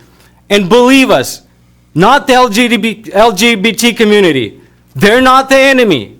It's not the conservatives, right? It's the divisions that are caused that will divide us and cause problems. I have friends in the LGBT community. They're nice people, but this flag right here is divisive. The creator of this flag is mocking of Christianity. You could see Christ, Jesus Christ on the cross, in women's shoes, being mocked. Please, do not put this flag anywhere in the city that will mock Christians, that will mock conservatives. And I will quote the words of the famous atheist, Richard Dawkins. Identity politics is surely one of the greatest evils of our age. Stand for yourself as an individual, not a representative of a tribe. The rainbow flag is one of many examples of identity politics which seeks to divide us. We want to have unity in this city. We don't want to be divided, to be grouped, and special preferences for different groups. Identity politics is the clever idea that the best way to fight racism, sexism, and homophobia is to judge people on their race, sex, and sexual orientation. And I would like to close with the words of previous President Barack Obama. There is not a black America and a white America and a Latino America. There is only United States of America. And let's keep it that way. Thank you.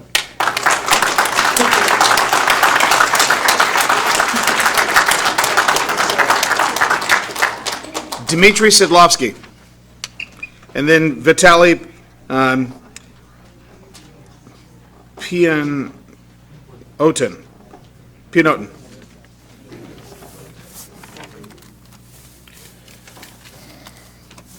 Good evening, dear community. Good evening, our governors. Good evening, conservatives. Good evening, LGBTQ community. Why I say this? I want to be welcome to everybody here. Okay? Let me give my message. This is my message. This is my message for everybody. And we all live in America, and this is the country that everybody loves, because you have the freedom here, and it's covered. Okay? Dear Federal Way citizens and governors, I came here today hoping that my message will be heard. I'm very concerned when I see family values is changing these days. And as a part of this community and citizen of the United States, I understand that every citizen needs to feel welcome and comfortable in their community. But today we see opposite. The flag is symbol when some community or nation or group of people, and as some of you know maybe, when people have a war, when one side wants, they put the first thing as flag. That means a lot.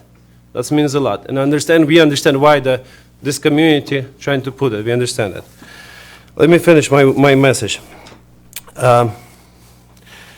USA is most the loved country here in the world. And this United States flag and then amendments that we have, it covers everybody. And that's what I love this country. That's why I'm a citizen in this country. That's why I'm trying to live the right life. I'm trying to pay the taxes. I'm learning my kids. If I have 5 kids, I'm learning them how to live honest life. I'm teaching them how to be great in the community.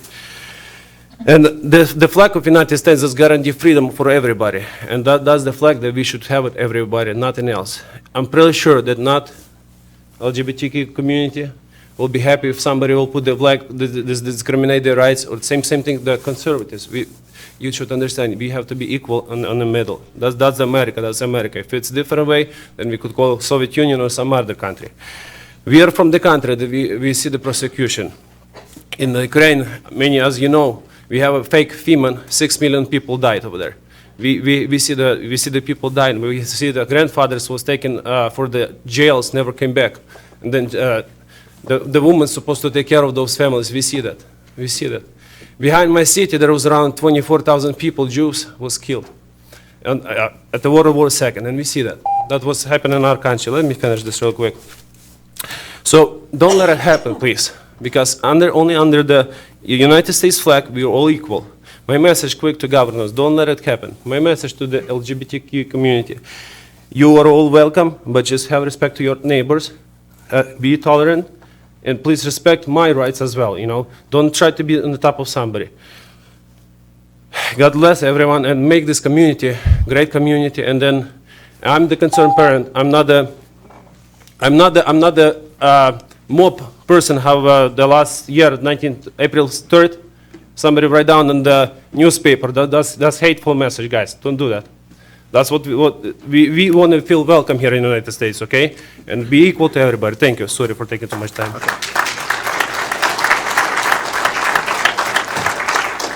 Vitaly Pianotin. Thank you for the chance and honor to stand here in front of the mayor and all city council members. I would like to ask whole community to give the big applause for city council members for building our city, great city of Federal Way, and the flag, United States of America, the flag that we've been standing today. And we have been standing together. We've been standing united. We've been standing without any division, right? We have a flag of our state of Washington. We have a state of our city. And if we would like to speak about different organizations, you can Google it and you can find hundreds of movements. And if tomorrow any of those movements will decide to bring their own flag, I think it's going to be a division again. I would like to share a testimony from my childhood. I do remember how the flag, the red flag, was like with the pressure was tied on my neck by the communist regime. So I'm talking right now about the propaganda. And if we're going to start pushing any movements, this has become propaganda. If I see the Cairo 7 News before this meeting talking about that there is already division in Federal Way community, this is a propaganda because we had no meeting yet, but Cairo 7 is already here and they're making a scandal. So they're trying to make some division in our community. So I see that clearly and we see that. I'm talking right now about my personal story that I had a red flag being tied up on my neck. And if we're gonna allow for any movement or any community, like I think you know who's George Orwell, and there is a story saying that all are equal, but some of them are higher or more than equal. So let's keep all people equal. We love all people. We bless all people. We accept all people. Right? So let's keep it peaceful. Let's keep it under the one flag of the United States of America. And I hope it's not going to happen in our great country in America that any flags will be pushed or will be hanged on the neck like I was from the Christian childhood by communists. I had the red flag. By the power, I was pressed to carry it, but I never done that. So I hope it's not going to happen in our country. So may God give you wisdom and peace in your heart, and Merry Christmas for the future, and Happy New Year for all City Council members. Thank you.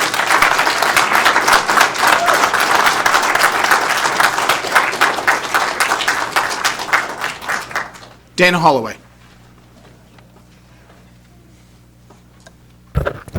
Good evening. My name is Dana Holloway. My comment also is about Agenda Item 7B, the resolution to display third-party flags at City Hall. The proposed policy establishes a process to authorize flying of special interest flags at City Hall to recognize events, causes, and groups. Quote, "Council will use the agenda-setting process to vet which organizations or causes will be recognized in this way," unquote. Question, has the City Council developed specific criteria for this vetting process to ensure decisions are consistently applied, and will that criteria be added to the council rules? When I grew up, different beliefs, ideals, and opinions were acceptable. could be discussed in a respectful manner, even if it meant to agree to disagree. Unfortunately, nowadays there is a growing intolerance and belligerence towards people who have differing views to the point of name-calling and intimidation. There are all kinds of special interest groups and causes. What is acceptable to one group is unacceptable to another group. Cognizant of this, displaying of third-party flags could create divisiveness within our community instead of creating inclusiveness. City council members must also consider what happens when some requests are approved while other requests are rejected. This could result in costly legal actions against the city. The proposed resolution to display third-party flags in front of City Hall should be declined. Thank you.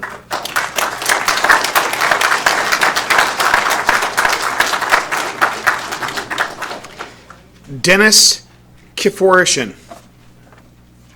and then Catherine North, and then Ron Kaler. Good evening, everybody here. Jim, thank you. And especially thank you for having someone who shares my roots. I'm from Moldova, a family, a tribe from Italy, okay? And I will attempt to speak my mind as distinguished Dini Duclos. Thank you. That's very important that truth is heard and that we let each other speak. And so everybody's respectful. I want to tell everyone here what my community, Slavic community, happens to be also. Even though I'm Moldovan, I share Christian beliefs. We believe, 1 Timothy chapter 2, Apostle Paul writes to young Timothy, we believe this. I exhort, therefore, he tells Tim, that first of all, supplications, prayers, intercessions, and giving of thanks be made for all men, for kings. At the time they had Roman Caesar, they even prayed for him.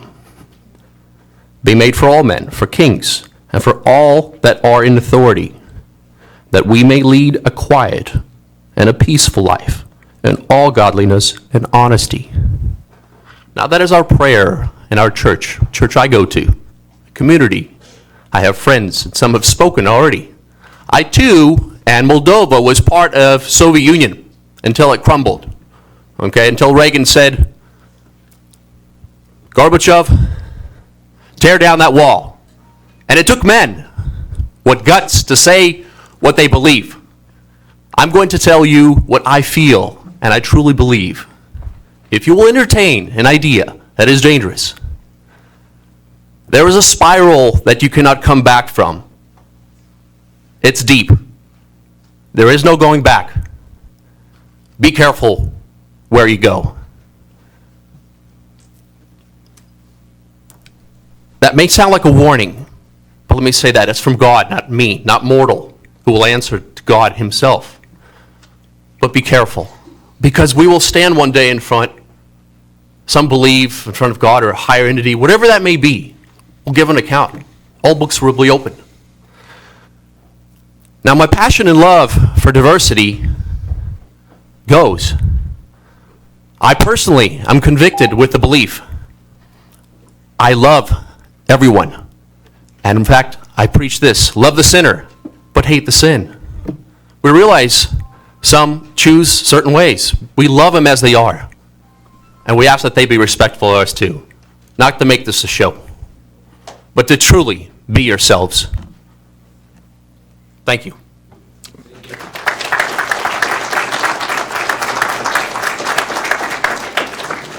Catherine North. Thank you. First, I want to say, because I looked it up here, what the colors in the flag stand for. The red is for life. The orange is for healing.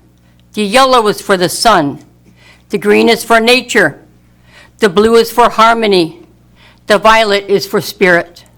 The flag has nothing to do with hate. The flag originated from the Stonewall Rebellion. Some of you folks know what hate is like. Some of you folks that immigrated here. People in World War II were persecuted simply for being gay.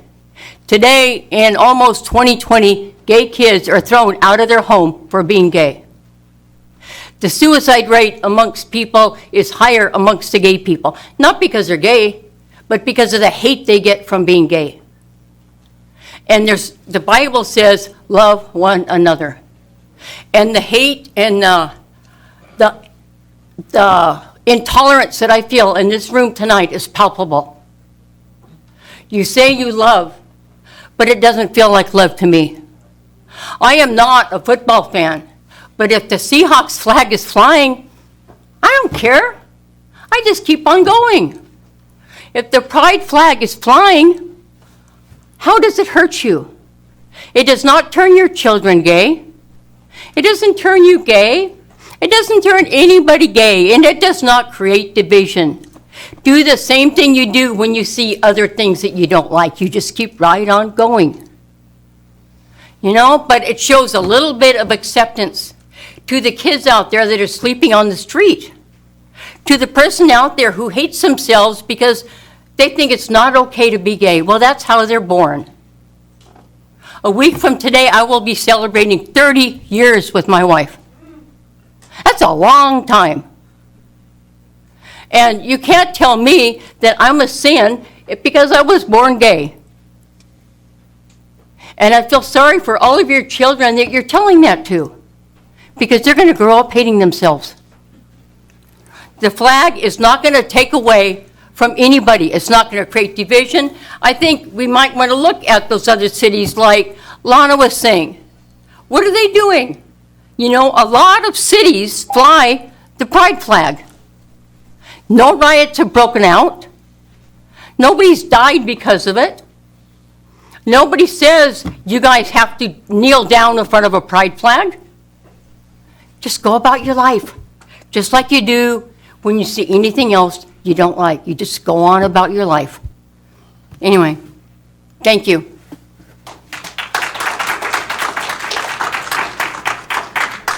Ron Kaler. Yes. And then Allison, hold on, Ron, just for a second. Before I get started, I want to call up a couple of names, okay? So after Ron, it's Allison Taylor, who will be for 5 minutes. And then Morgan Fiskwald, Debbie Sabin, and then we've got a couple of written comments. So go ahead, Ron. Thank you, Mayor, City Council, for this meeting on these very important issues. Thank you, all the citizens that are here. There's a lot of passion here, and that's awesome. That's a good thing. They're here because they have an investment in their community. We all have an investment in our community. I've served the United States military, and I stand by that flag over there. I stand by the other two flags there. When you add special interest groups into the mix here of your community, and you hoist them up against those other flags, I think you're treading on very thin ice. I think there's a good possibility you'll be going down a road that you will wish you never had gone down. There are certain principles that are communicated through each and every flag here. There are certain principles that are communicated through special interest groups. I think some of those special interest groups can be very offensive to members of our community, very outstanding members of our community, and we need to be very considerate of that. When you hoist flags that communicate issues that are very passionate and controversial, you are dividing the city. I appreciate many of the speakers here that communicated their concerns from other countries. I can't even imagine what they've gone through, these immigrants that have true life stories and examples of what division can occur amongst peoples living together. We want this community to be an inclusive community. At my home, I have the American flag, the only American flag, posted in front of my house. I have 3 Saudi Arabian Muslim exchange students in my home right now we're hosting. My 3 boys are Mexican. My daughter's half Mexican. My wife's from Chile. I have a niece who's married to a Chinese person, a niece who's married to a Cambodian person. Our families get along all together because we don't hoist individual flags. We only stand by the American flag of this great country here. And I hope and I implore that you will make a decision that will not include special interest groups. We have what our three flags there. They proclaim what we need here in this city as one people. Thank you very much.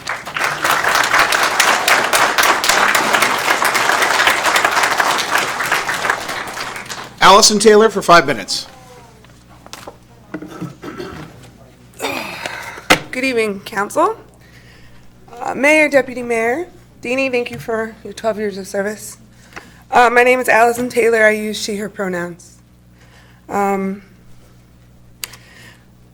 I just want to remind everyone something that the last speaker touched on, were the struggles of people who come to this country as refugees and immigrants. They come here fleeing their countries for oppressive behaviors. However, they are okay sitting in this room being oppressive to a community. I'm struggling as a neighbor.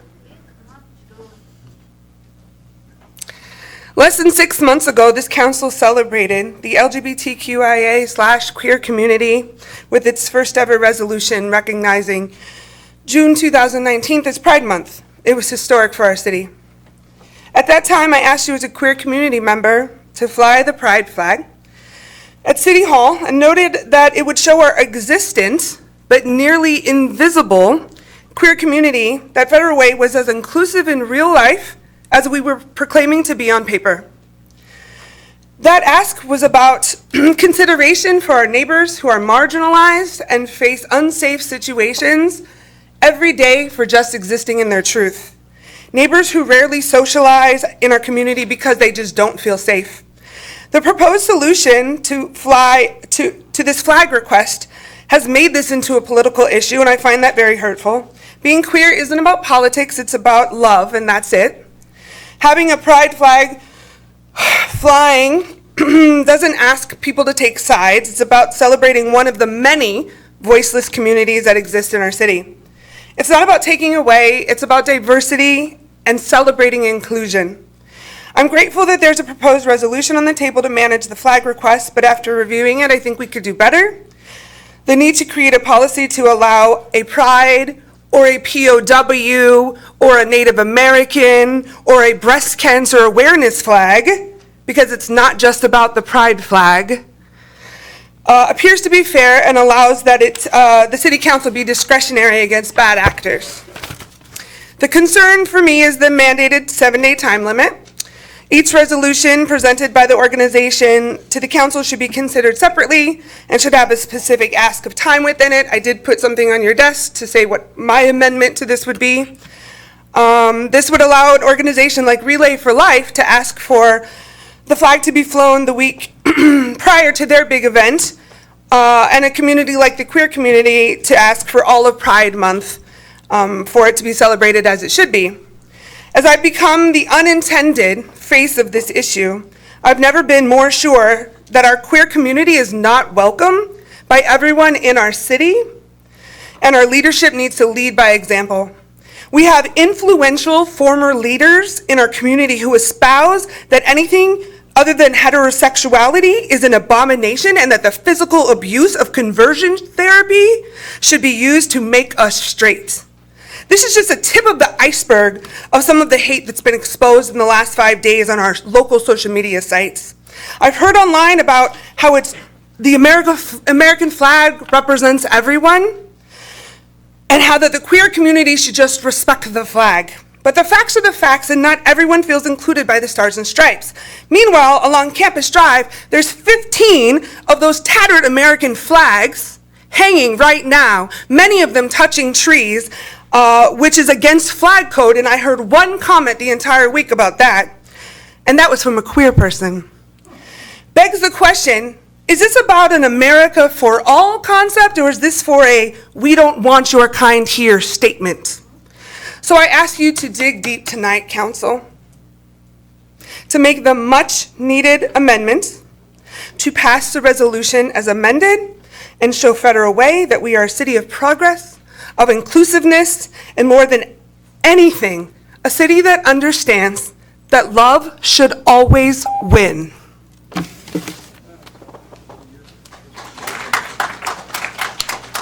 Morgan Fiswell. Good evening, Mayor Farrell and ladies and gentlemen of the council. My name's Morgan Fiskavold. I moved to Federal Way with a close friend about a year ago. And as members of the LGBT community, we've tried to find each other here in town as we've gotten acquainted with the city and started to call this place home. And what we've noticed time and again as we've made friends is how unwelcome many of us feel and how unsafe a lot of us feel simply because of something as simple as like no acknowledgement from our community as a whole. Most of us go to the larger cities to meet people like us.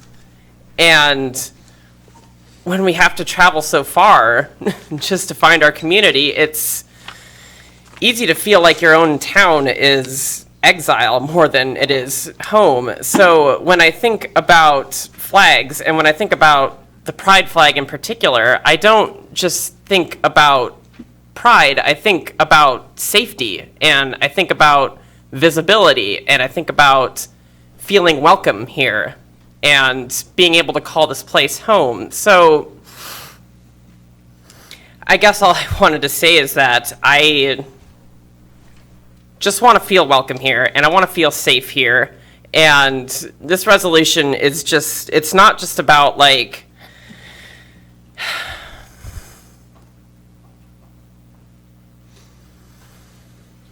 it's hard to see your suffering dismissed as identity politics. I just want to feel safe here. Thank you. Welcome, we love you.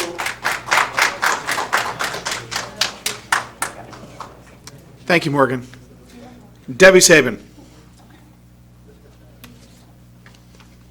And then Leah Ecorado. Good evening, Council. Today I did some research and I looked up some flags, and I found some flags like this one. This one represents ADD flag, like ADD pride for ADD people. This one represents bipolar for bipolar people. Here's one that represents communism, socialism. Here's one that represents foreign veterans, veterans of foreign wars. Here's one that represents Christian pride flag, and then of course here's the gay pride flag. Then I found a satanic flag and the Boy Scouts of America flag, and I even found a chocolate lovers flag and a cancer survivor flag. So the reason I did that is because I wanted to see what it might be like if we had a resolution where we could fly these third-party flags. Because I agree with many of our citizens that say our United States of America flag is inclusive of all of us.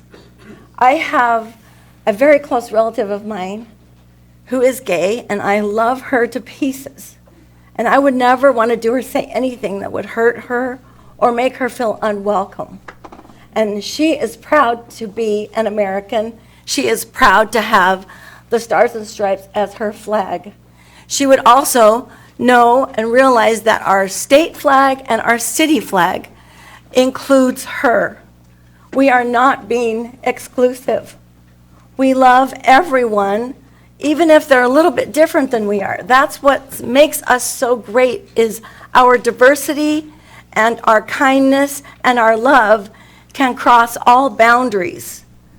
And that's what we need to stay with, what we've got right now. We need to be united under these three flags. Let's be proud of our community. We have a thriving community. Let's don't divide ourselves. We have a beautiful state of Washington. Let's be proud to be Washingtonians. And last but not least, let's be proud to be Americans who care about each other, no matter what our color of our skin, no matter our gender preference, no matter our challenges in life, or no matter what it is that might label us, we need to get over those labels and get past them and love one another. Thank you.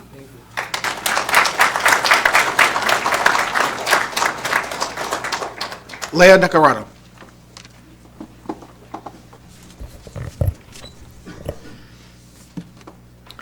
Thank you, Mayor, Deputy Mayor, Council, and thank you to my many neighbors in the room. It takes a lot to come here, and it shows that you are passionate and concerned. I think that it's easy as council members to be swayed by a passionate body in the room.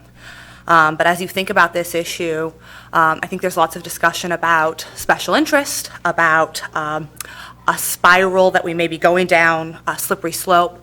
Let's consider this is a resolution for a policy to consider further flag resolutions. This is not a slippery slope or a spiral with no end. And the hate in this room, the fear or anger in this room, isn't about a flag being flown in addition to the American flag or the Washington state flag or the city flag. It is about fear and anger about a pride flag. And I think we should be very clear about that. There is not a group of concerned citizens mad when the Seahawks flag is flown. There is not an organization of concerned parents concerned about head injuries when a private organization is being advertised on our city's flagpole. No, this anger is about the LGBT community and the pride flag.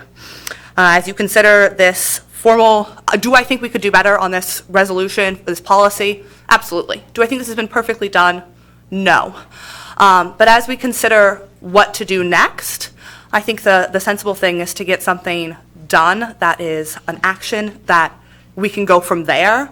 And having a policy on the books is not a descent into madness, as some may present it as. And I think we should be very clear when we buy into arguments what those arguments may be concealing. And at this time, it is concealing hate over one individual group. Thank you for listening. Okay. Now, I have a letter from Patricia Conant, and Patricia, I see that you're here. Would you want us to, you say you prefer the letter to be read, or would you like to speak? My voice is not so strong tonight, so I thought it might be good. Very good. We'll do that. Patricia said she'd prefer the letter to be read. So, and then we also have another letter from Monisha Harrell, and I'll forward that over to be read by the city clerk. And after those are read, well, we don't have any more pink sheets.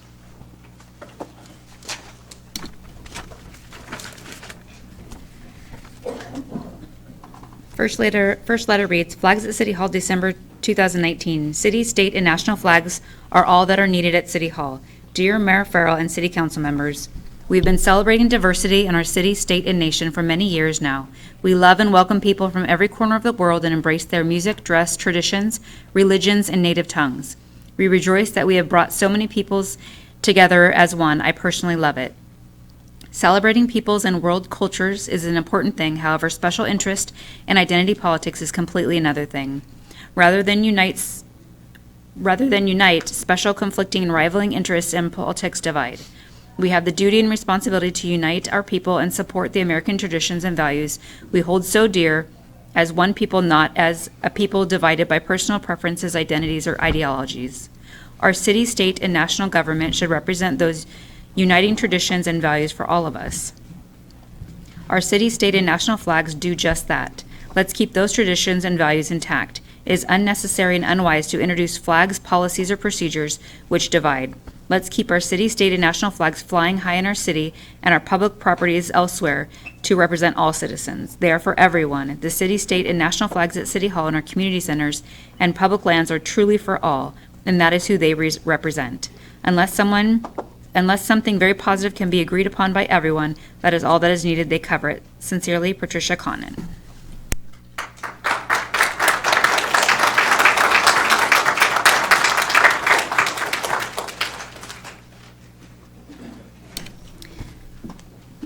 Next letter reads, Dear Fudgerway City Council. Okay. Dear Fudgerway City Council, People want to be seen, respected, and valued in the places where they live. For Federal Way, your commitment to diversity is reflected both in your leadership and in the way our city has grown and continues to grow. It was an honor to be in the room during Federal Way's first LGBTQ Pride Month proclamation. Equal Rights Washington continues to stand with you as a city centered on opportunity for all. Raising the LGBTQ flag during Pride Month will provide visibility and hope for so many LGBTQ youth and their families. They will have an opportunity to see themselves welcome as members of the greater Federal Way community and know that they are accepted, appreciated, and loved in the place they call home. It is with a full heart that Equal Rights Washington writes in support of the city's new flag display ordinance. We would also like to volunteer to provide the city's first Pride flag next June. With gratitude, Monisha Harrell, on behalf of the entire Equal Rights Washington Board of Directors.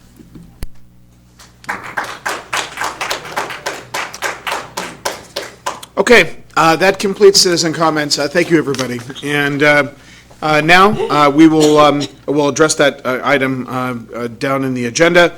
Moving on to the consent agenda. These items have gone through committee, can be passed all at once, or a council member can ask for separate consideration. I'll go ahead and read the consent agenda items. Item 6A, the minutes for the November 19th regular and special meetings. Item B, the monthly financial report, October 2019. Item C, vouchers, October 2019. Item D, tourism enhancement grant recommendation for January through June 2020. Item E, agreement demolition of fire damaged structure. Item F, community center pool chemicals contract amendment. I would note that item E is demolition of, they're in Twin Lakes, I believe it's off 32nd or 33rd, right in the heart of Twin Lakes. There's been a house that's been essentially vacant, empty, burned out, and it's a blight, and we're gonna, if this passes, it'll get knocked down and no longer be a danger and a blight to the community. And then item F, community center pool chemicals contract amendment. Council, having read all of those items, would a council member want to pull an item for separate consideration? Councilmember Kopang? Just want to make a comment on the demolition of the fire damaged structure. Yeah. We would put a lien on the property to get for to the value of the work that's being done. So it's not something the city is doing at our own expense. That's right. Okay. Can you, yeah, so we'll get paid back. Yes, we'll get paid back. I don't need to pull it. I just wanted to clarify that. And it's gone through a legal process. That's right, yes. A very long legal process. That's right, it is. Okay, hearing no motion, Deputy Mayor, do you have a motion with respect to items A through F? I move approval of items A through F on the consent agenda. Second. It's been a motion and a second. Is there any discussion? All those in favor? Aye. Opposed? All right, the matters pass. Let me ask real quick. All right, item 7A, the 2020 legislative agenda, staff report by Bill Vadino, policy advisor.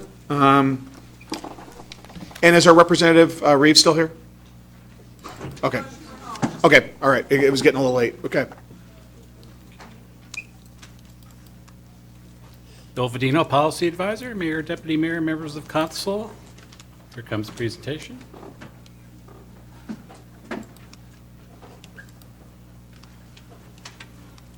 So where we stand, we have the legislative breakfast on the 11th. This document that you'll be reviewing and approving tonight still will be a work in progress as we adjust to the session, as we adjust numbers, as we find better and cleverer, more ways to do items. But I would be remiss if we didn't talk about our gratitude to our legislative delegation for their support and partnership for 2019 and the years beyond. As we reviewed before, they have supported us, as you can see, under crime and public safety with a 2020 and 2021 contract for after-school recreational programs. Those bids from organizations being reviewed now, and I believe they'll be in front of you in January. And those programs will be implemented for the next 2 years. Right now, there is the Department of Youth, Children, and Families is reviewing proposals from several organizations to do a study on youth violence, and so that's in process, and they've been in touch with us daily about where that situation is going. And then, of course, we need to thank our legislators for the fact that while this year we're asking for the academy, the police academy, to continue to be at the capacity that's recommended, they were instrumental in getting that capacity to a point where we could have more officers going through along with other communities. And of course, there's, as you can see, the transportation design funding for South 314th and 23rd, more money for land acquisition for Weyerhaeuser, even though that situation's sort of not in play at this point. And then, of course, the study for $150,000 for the aircraft study that's going with the Department of Commerce. So we're thankful. So let's thank them for what they've done for us. Now I'm going to bring out our consultant, our legislative lobbyist, Aaron Flygar. He's in constant communication with us, and he's going to give you a thumbnail sketch on what to expect on the session. So here's Aaron.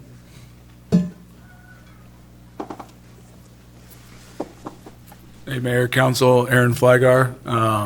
Just want to do a quick, brief thing. We're going to have the legislative breakfast. We're going to dive real deep into session overview at the legislative breakfast with our 3 legislators there, who are all obviously great to work with, get their perspective on everything. Tonight's been a long night already. It's going to go a little bit longer, it seems, so I'll be quick. But we got a 60-day session ahead of us, short session, non-big budget year. So things are going to fly real fast.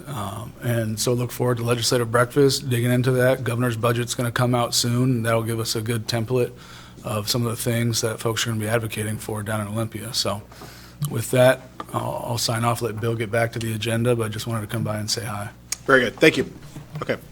Thanks for your work, Aaron. So to review the agenda, first of all, crime and public safety. Asking the legislature to continue to have the levels at the police academy where they are. That's recommended by the Washington Criminal Justice Training Commission. That's sort of an update of what we were talking about before.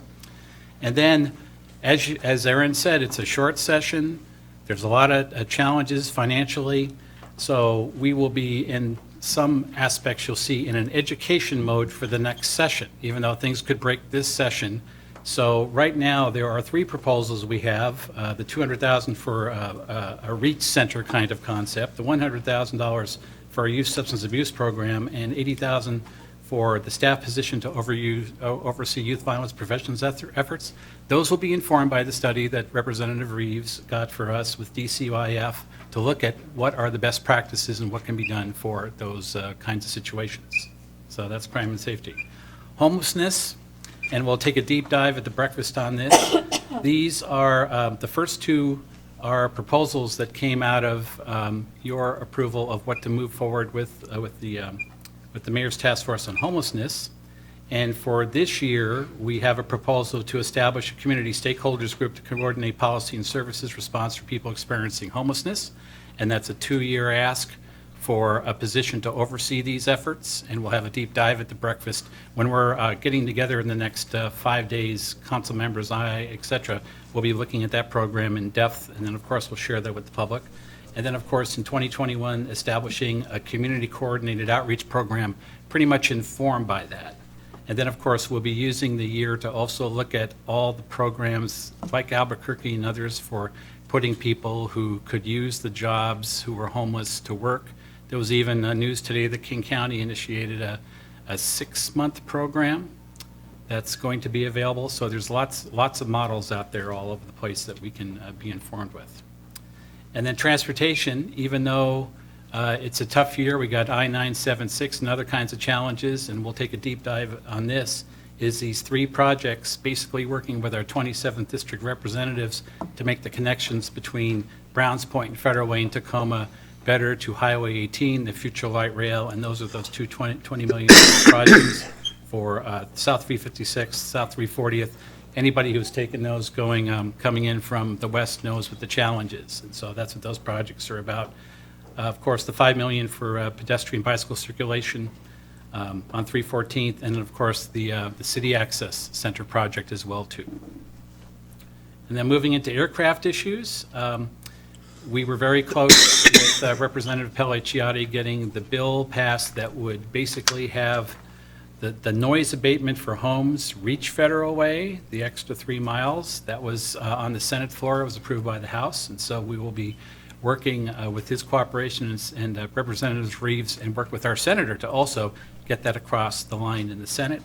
We also know that Representative Orwell will be working on noise abatement packages that have failed to the south, which will help us, because when we get noise abatement packages, they will be guaranteed versus not warranted, as in those situations. And then, of course, we're ever mindful of what the University of Washington is doing with ultrafine particles, a whole new area that we need to be careful about with our health, aside from noise. And then, of course, we'll have the final agenda from the school district, which we'll discuss at the breakfast, and so we're fully in support of that, and I should be able to get that to you tomorrow. And then, of course, we're going to be very mindful of how do we support working family issues in Federal Way, including the child care desert and gaps in early child learning opportunities. That's going to be a big topic at this session, and so we'll be there for that.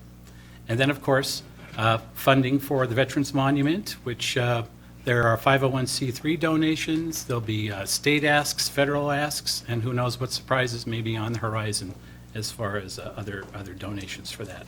So those are the legislative priorities. The upcoming breakfast is Monday, December 11th. We'll be taking a deep dive there, and the public is invited. And do we have any questions? All right, Mayor's recommendation is to approve this, but keep in mind it's a working document. It'll constantly change. There's other things we're discussing that will be added to it. All right, Councilmember Moore? Oh, okay, thank you. Or just getting ready to vote, or? No, I just didn't think I was the first one. So, Okay. There you go, lucky me. I really think this is one of their better legislative priorities, because I think it encompasses holistically the needs of the community and what we're kind of working on. So I really appreciate the content that's in here. Two questions. First, I assume that we're going to be, I'm sure we're going to be prepared with detail.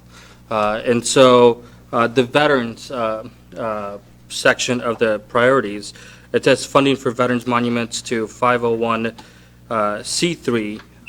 Do we know how much we're asking for? Let me, if I Yeah, could on go. that. So Thank you. Bill is actually staffing, we actually had, is Commander Flygare still here? We've got, there he is in the back of the room. We've got Aaron Flygare's father, Roger Flygare, who's the chairperson of the Veterans Committee. And it's also, thank you, Commander, and he's the commander of the Auburn VFW post and a Vietnam veteran. And also, we've got our deputy mayor who serves on the committee, and a number of veterans and community members that are serving on the committee. This is a placeholder. We actually have an announcement from our King County Councilman Pete Von Reichbauer, which I'll talk about I was actually supposed to mention this, that he has actually gotten us $10,000 grant in support of a veterans monument in our community. I'd like to thank our King County Councilman Pete Von Reichbauer for that. But right now, they're looking primarily, they're trying to determine location, scope. This is really a placeholder that when the group does its work and gives a recommendation, likely a spot probably at the Town Square Park and some sort of in the southeast corner of that location, but it's not decided yet. There's going to be some plans and some ideas and a lot of fundraising for it. But it's really just to really put a bookmark down, because we'll need funding from probably more from the state, the county, the federal, and that really is just kind of letting people know this is in the works. Okay. So it's not a firm ask right now. So there is no firm ask right There's no firm ask. We're not Okay. asking for money, but we will, likely. I think. In the upcoming session, or do you think the following session? Probably the following session. Okay. I think the main thank thing you. is we want to alert them that Okay. the effort to honor our veterans is in the works. Right. But we don't have anything concrete yet. Okay. But while we have an opportunity in front of our legislators, we want to let them know about this. We want to let the community know about it. Right. And we want to make sure the community is included in this process. And then at some point, we'll reach out to our federal, our federal representatives, as well as our state and county. Okay, so it sounds like we're kind of notifying our state official saying, hey, this is what we're working on, this is what you want to see. That's right. We're going to keep you posted. We don't want to surprise you. Right. And do this last minute, so we want to kind of lay the foundation down. Right. Is what I'm Thanks to hearing. Pete, thanks to Pete Von Reichbauer, Sure. King County Council member. We've got 10,000 in the bank already. Okay, wonderful.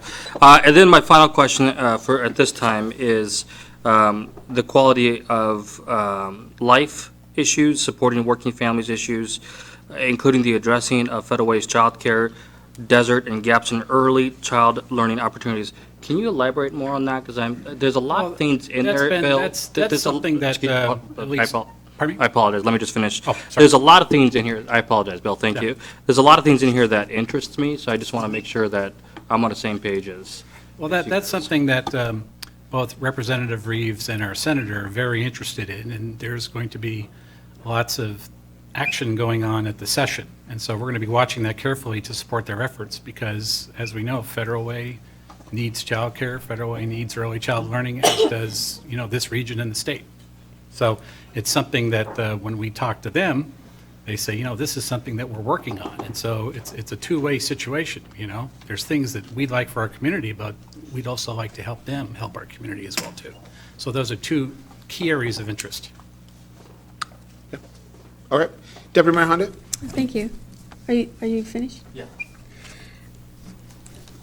I see a lot of things for youth in here, which is awesome, because we need to support our youth. But when we were forming the Senior Citizens Commission, they were every single commission member felt that we needed to support the seniors more in Federal Way. And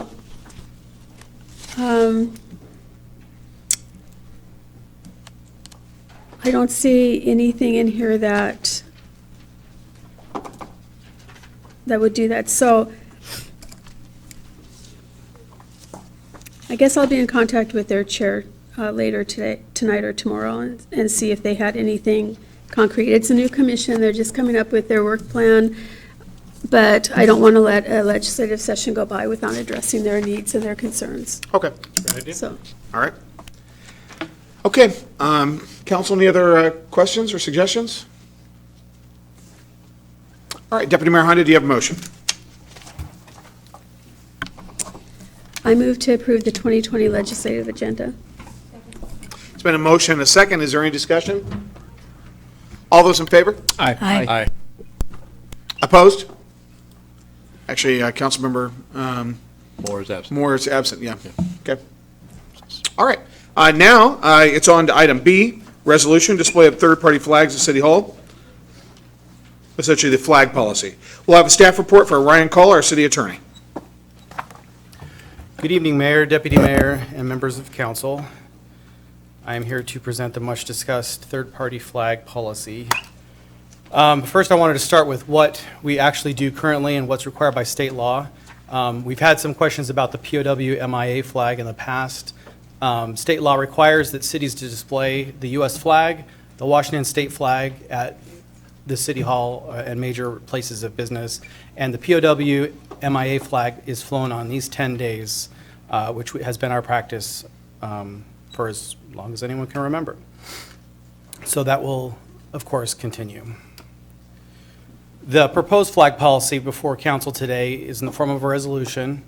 The main and most important part of the resolution is the first bullet point here, that by implementing a flag policy, the city makes it clear that the flagpoles of the city are not public forums available for the public to express their own views. They are instead reserved for governmental speech. It will be, third-party flags would only be flown as a statement of official support from the city as expressed by a city council proclamation.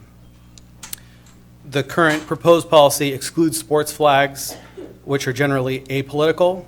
They would be displayed at the discretion and direction of the mayor.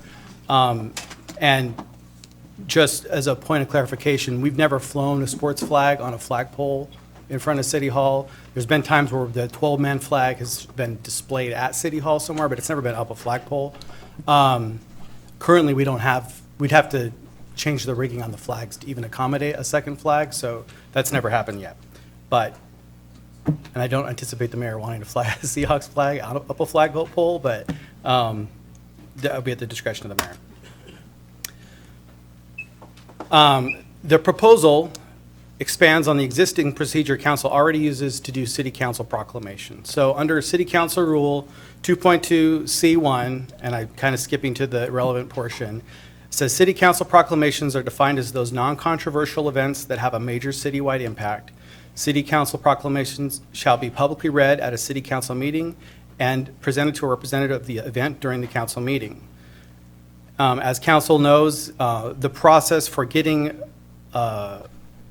a council proclamation on the agenda has historically gone through the agenda setting process. The mayor, the deputy mayor, and one committee chair that rotates through the committee chairs annually, according to council rules, decides what gets put on the agenda. And topics that have been not universally supported or we fear would not be universally supported by all council members have been avoided. So practically speaking, the true definition of what a non-controversial event has been, if not all council members are going to sign the proclamation, then it's controversial. If all the council members are willing to sign it, then it's been perceived as non-controversial. No council action has been taken on these items. So that is a part of the resolution as proposed in the policy, is that we are not anticipating individual action, debate, council action on every single one of these to come through. The idea is to set a default set of rules that would apply to those proclamations that council wants to recognize in this way. And if the council wanted to depart from those, then a resolution would be required. So specifically, as has been stated in public comment, the resolution directs that when directed by a council proclamation, flags would be flown for 7 consecutive days at City Hall. We would exclude days where flags are lowered to half-mast for some reason. And during those half-mast times, there would not be a third-party flag flown. We would remove it. Groups seeking recognition with a flag display would lend the city a flag for this purpose. The reason behind that is that while many flags are inexpensive, especially largely commercially available ones, the pride flag that everyone's been talking about so much is you can get one quite cheap, quite inexpensively. But custom flags, depending on what you're talking about, can be quite expensive. So the city doesn't want to get into the business of finding these flags, which can sometimes be hard to find, or paying for them. So the idea would be an interest group that council wants to recognize in this way would lend us a flag, and council would authorize it to be flown. And as I stated, departures from the default rules would require council action, likely in the form of a resolution. So options to be considered are approve the resolution as proposed, approve a modified resolution, or decline to take action and give direction to staff. I did want to point out there was some mention that flying third-party flags might open the city up to legal liability or potential liability. A city can get sued for any reason, anytime. However, there is a long history of case law that governments can participate in what they call governmental speech. Governing bodies can express support, as we do all the time through proclamations, in support of a cause. And that is not perceived as a public forum. It doesn't mean you have to give everyone equal shift. Generally what it means is it's a political process. So I wanted to point out, beyond the fact that council would be taking official city action to support a cause, that's the only legally significant part of this resolution. Everything else is kind of up for debate. It's all logistical or political. But we do, the 7-day period and us not buying flags, there's some practical ramifications that led us to those proposals. But if you have any questions, I'd be happy to answer why we came up with this. All right. Council, any questions? Many lights are on. Okay, so Councilmember Cepheus-Dawson, then Councilmember Johnson, Councilmember Tran, and all right, let's start there. Thank you, Mayor. Thank you for the presentation, and thank you, public, for your comments. It's unfortunate that this has become very controversial. One of the questions I have around this, especially around the length of time that the flag would be flown. I don't see anything around prioritization or is it like first come, first serve if it was within the same time frame? I mean, that kind of a policy issue or procedure maybe is not addressed at all. So if there were two different interests. Correct. That come before us, how does that get handled? Good. So, and that is by design. This is the most pure political process that you could imagine. So, it's whichever one council thinks is most important is the bottom line. You could decide at the time. If there's a conflict, only one flag can fly at a time in front of City Hall. So, a decision would have to be made. That is part of the reason that we propose a 7-day period, so that one flag does not monopolize the flagpole for an entire month.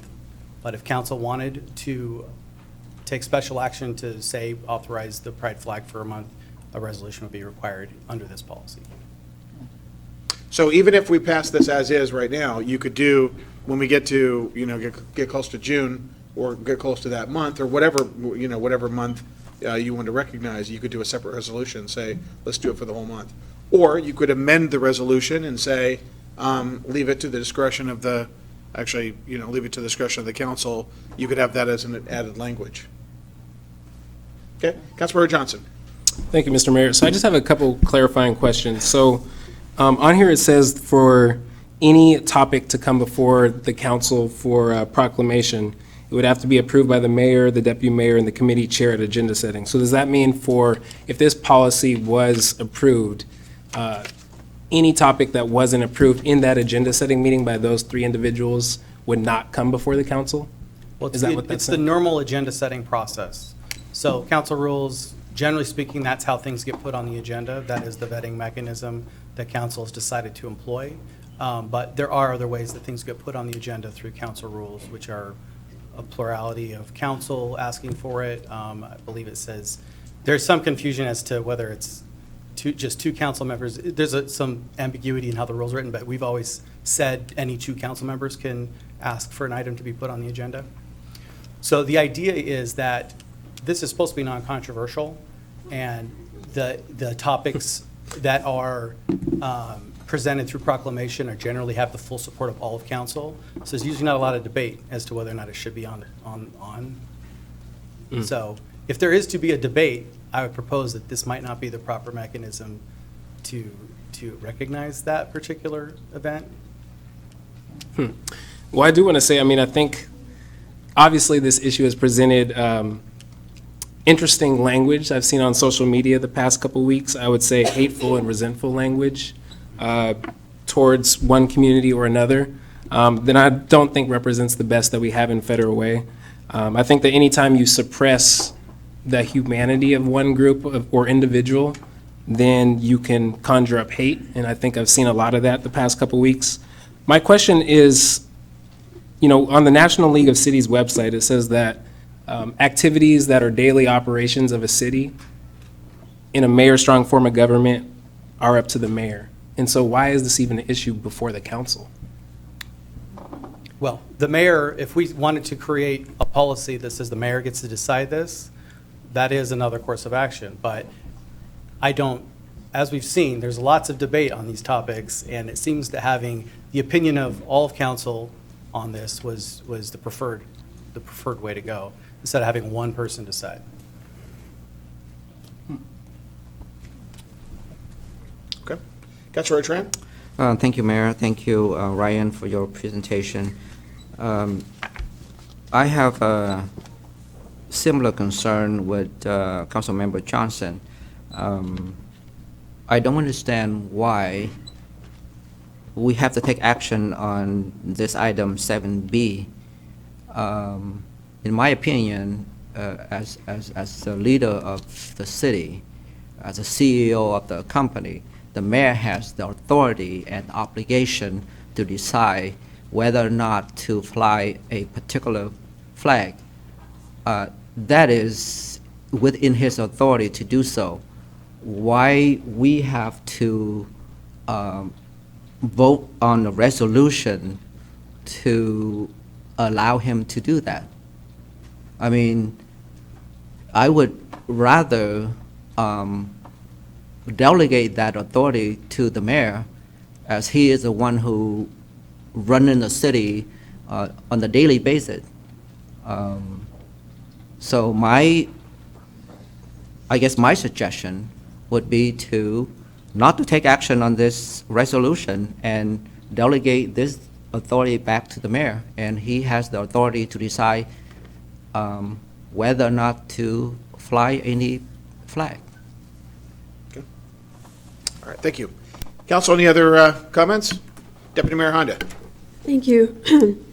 In the resolution, it states that, let's see where it is, that the flags will be,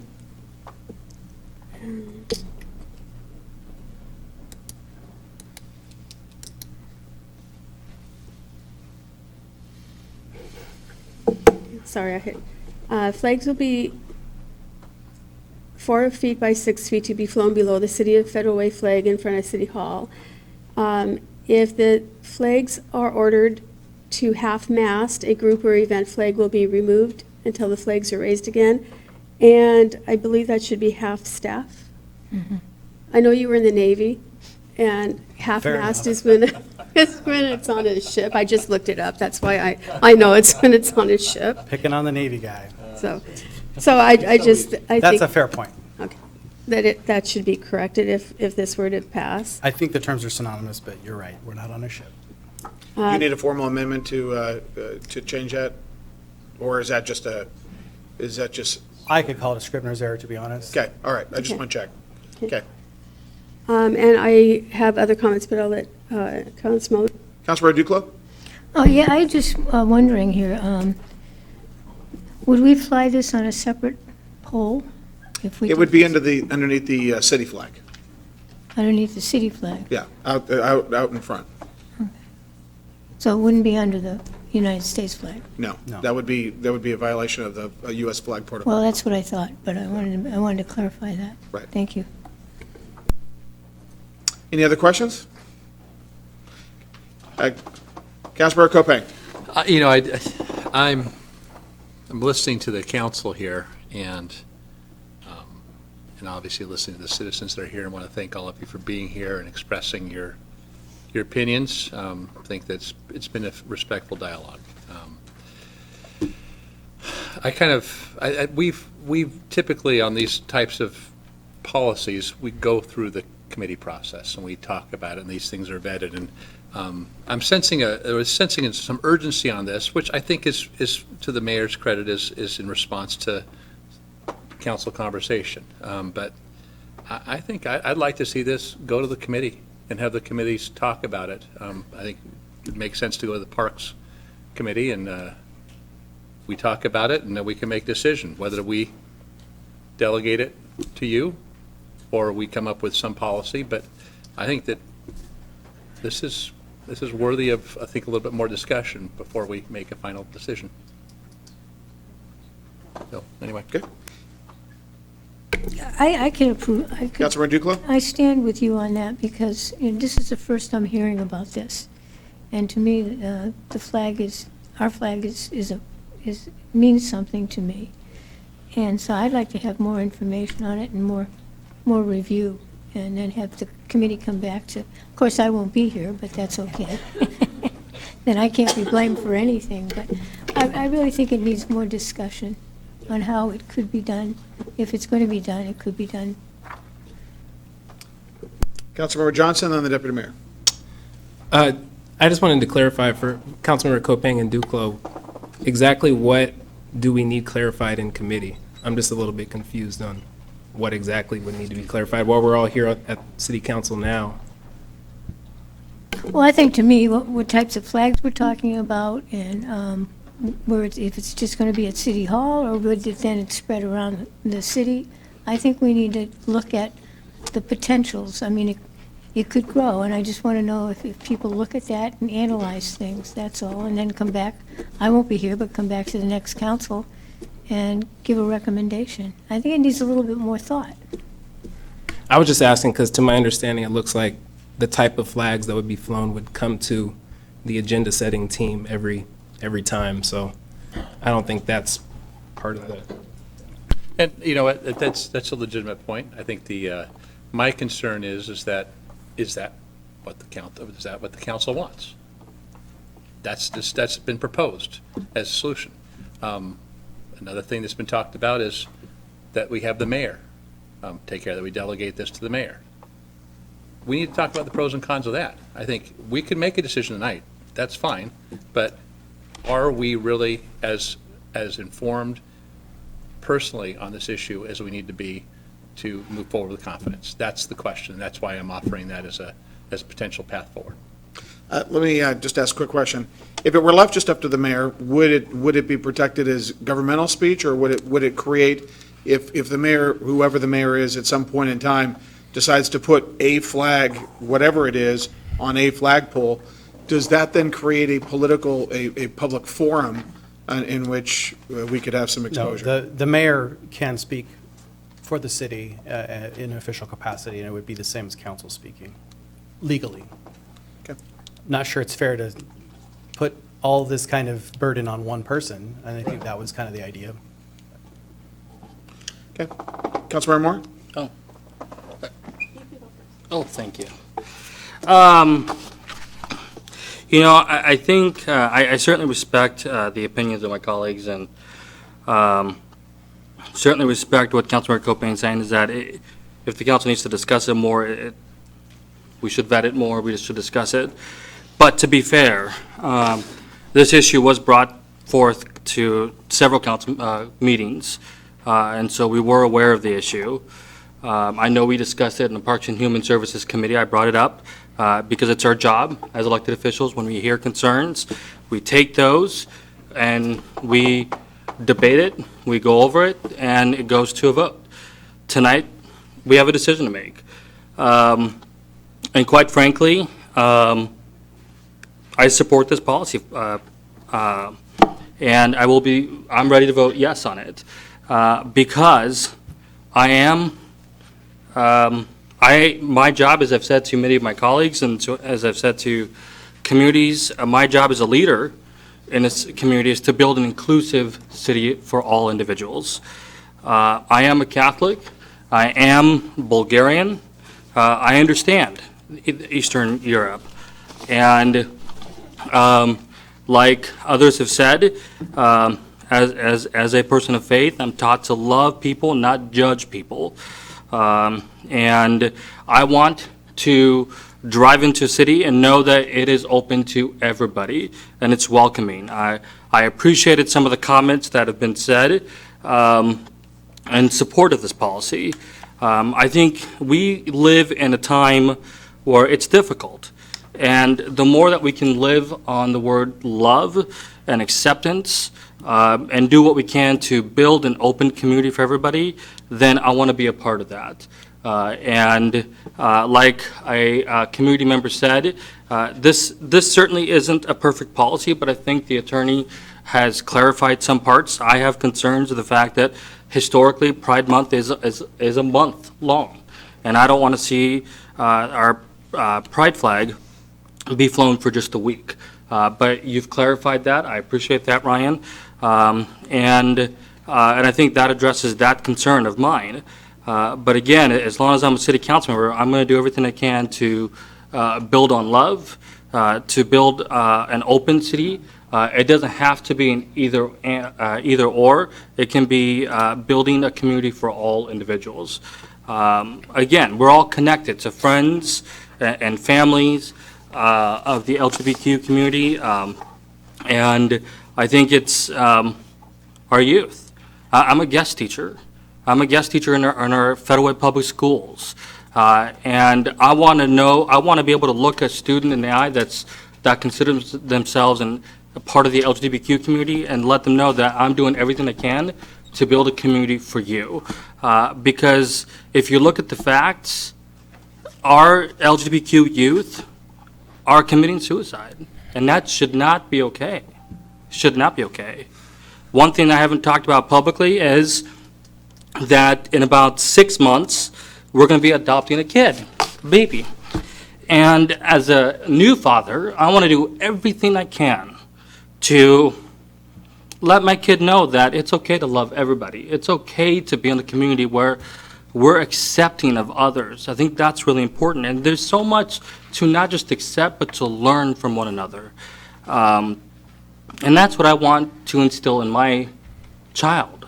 I think that's really important. And that symbol of this policy that we can fly just about any flag, not just the pride flag, but any flag that's important to people. The fact that you have an opportunity to essentially apply and have a community celebrate that, I think is a beautiful thing.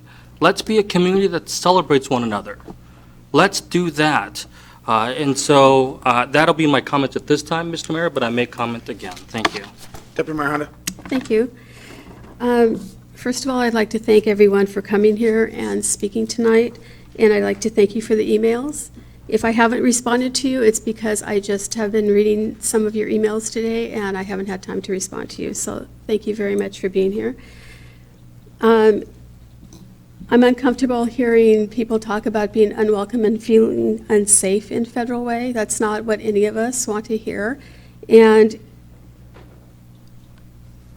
if those who said that would contact me, we could sit down and talk, and I'd like to understand how it is that we can make you feel more comfortable and more safe in Federal Way, because that just isn't right that's the way you feel about being in the city of Federal Way.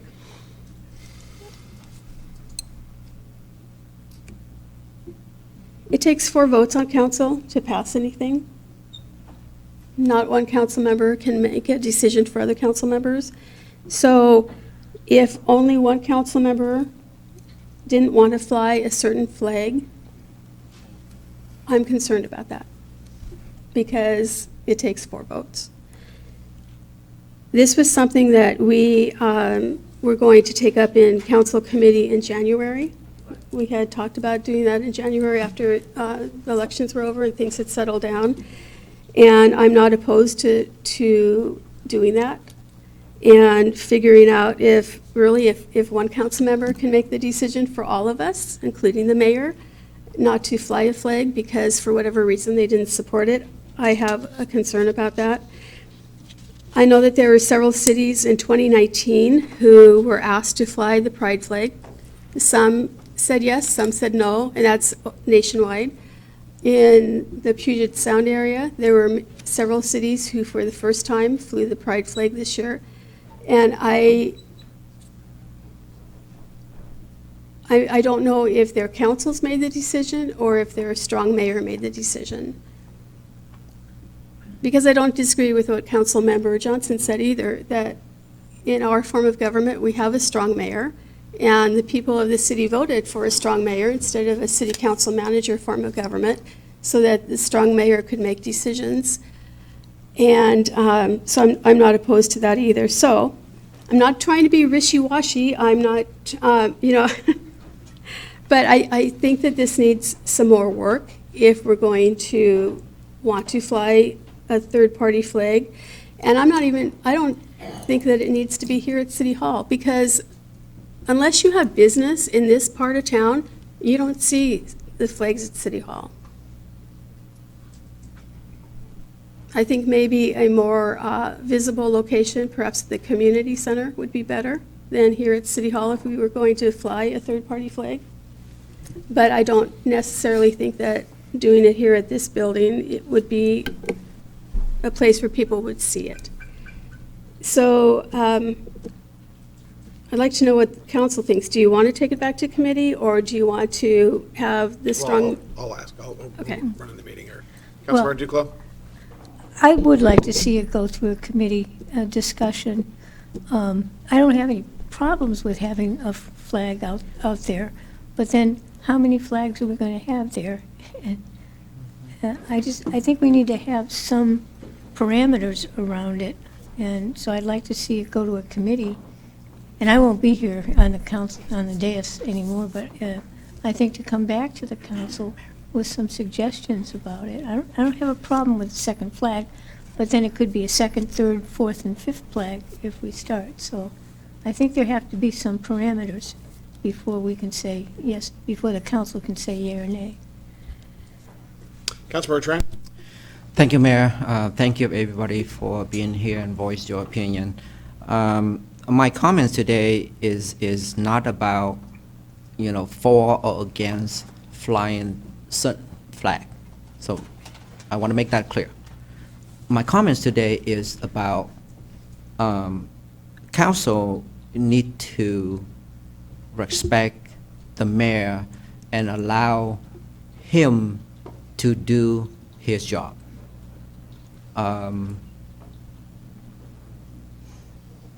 Like I said before, I mean, he's the one who make the decision on a daily basis. We need to respect his position and allow him to make a decision. If I may, Mayor, I would like to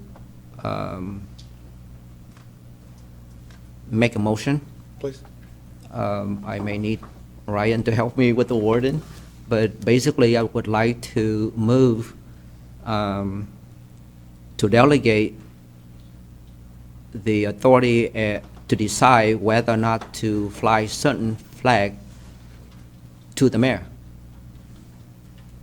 Is there a second for that motion? Second. It's been a motion and a second. Is there any discussion? Councilmember Sefadossin, okay, Councilmember Sefadossin. So according to the proposal now, this is done through a proclamation.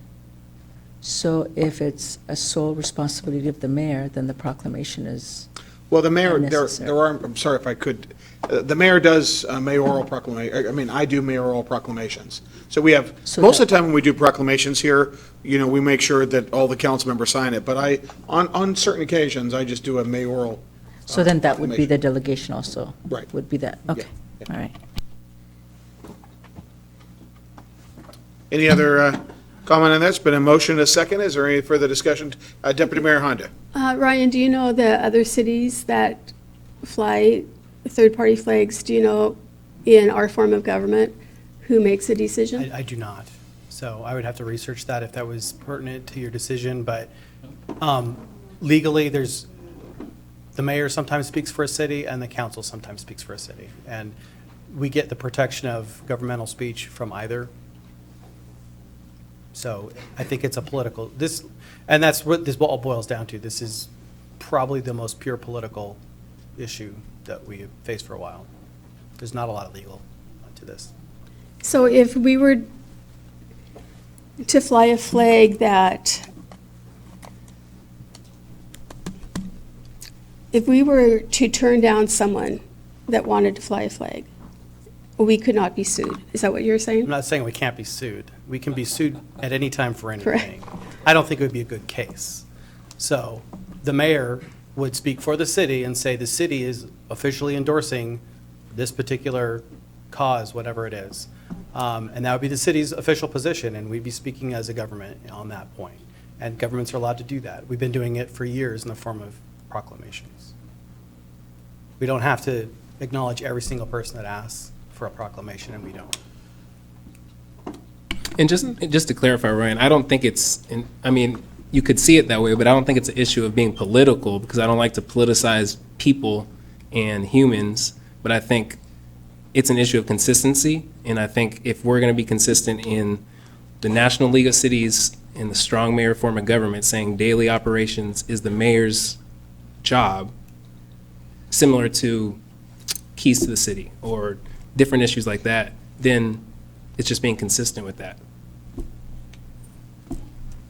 I don't want to debate the point. It's not, it's obviously in strong mayor forms of government, oftentimes council delegates to the mayor times when they don't need to, when he has inherent authority to act, and that's to show consolidarity. So there are absolutely legitimate reasons to delegate to the mayor, and there's legitimate reasons for a council to take action as a body on political issues. And when I say political, I mean in the sense that the mayor might think this is a non-controversial issue. When he takes the polling of 7 other people, he might come to a different conclusion after he's heard everyone's viewpoint. So anytime you consolidate it all in one person, you're going to get his opinion on what's controversial. So that's kind of what I mean by political. Okay. Councilmember Tran? Thank you, Mayor. Ryan, so if the council approve my motion, then that means that we don't have to take action on 7B, correct? That would essentially be the action on 7B. The proposal would essentially go away, and what would be left would be the council's direction to just give it to me. And I would recommend to the mayor that we circle back and probably consolidate a lot of these policies in an executive order. Right. Okay. Any other discussion? All right, there's been, Sorry. Councilmember Moore? Thank you. I certainly respect that motion, whatnot. But I think something to kind of keep in mind is, as long as we've had this new form of government, we've not given a voice to the LGBTQ community. And I think that's something that's really important to note. With an abundant amount of respect to my colleagues, I will be voting no on this because, again, I want to do what I can to uplift that voice, that marginalized voice in my community. And therefore, again, I'll be voting no on this amendment, but I certainly appreciate you offering that, Councilmember Tran. Okay. All right, there's been a motion and a second to leave it to the discretion of the mayor. All those in favor? Aye. Aye. Aye. Aye. Opposed? All right, Stephanie? Deputy Mayor Honda? Aye. Councilmember Sefa Dawson? Aye. Councilmember Johnson? Aye. Councilmember Tran? Aye. Councilmember Kopang? Aye. Councilmember Moore? Councilmember Duclos? Motion carries 6-1. All right, thank you, Ryan. Thank you, council. Thank you for everybody that showed up today. Really appreciate that. Really appreciate your voice. Your voice matters.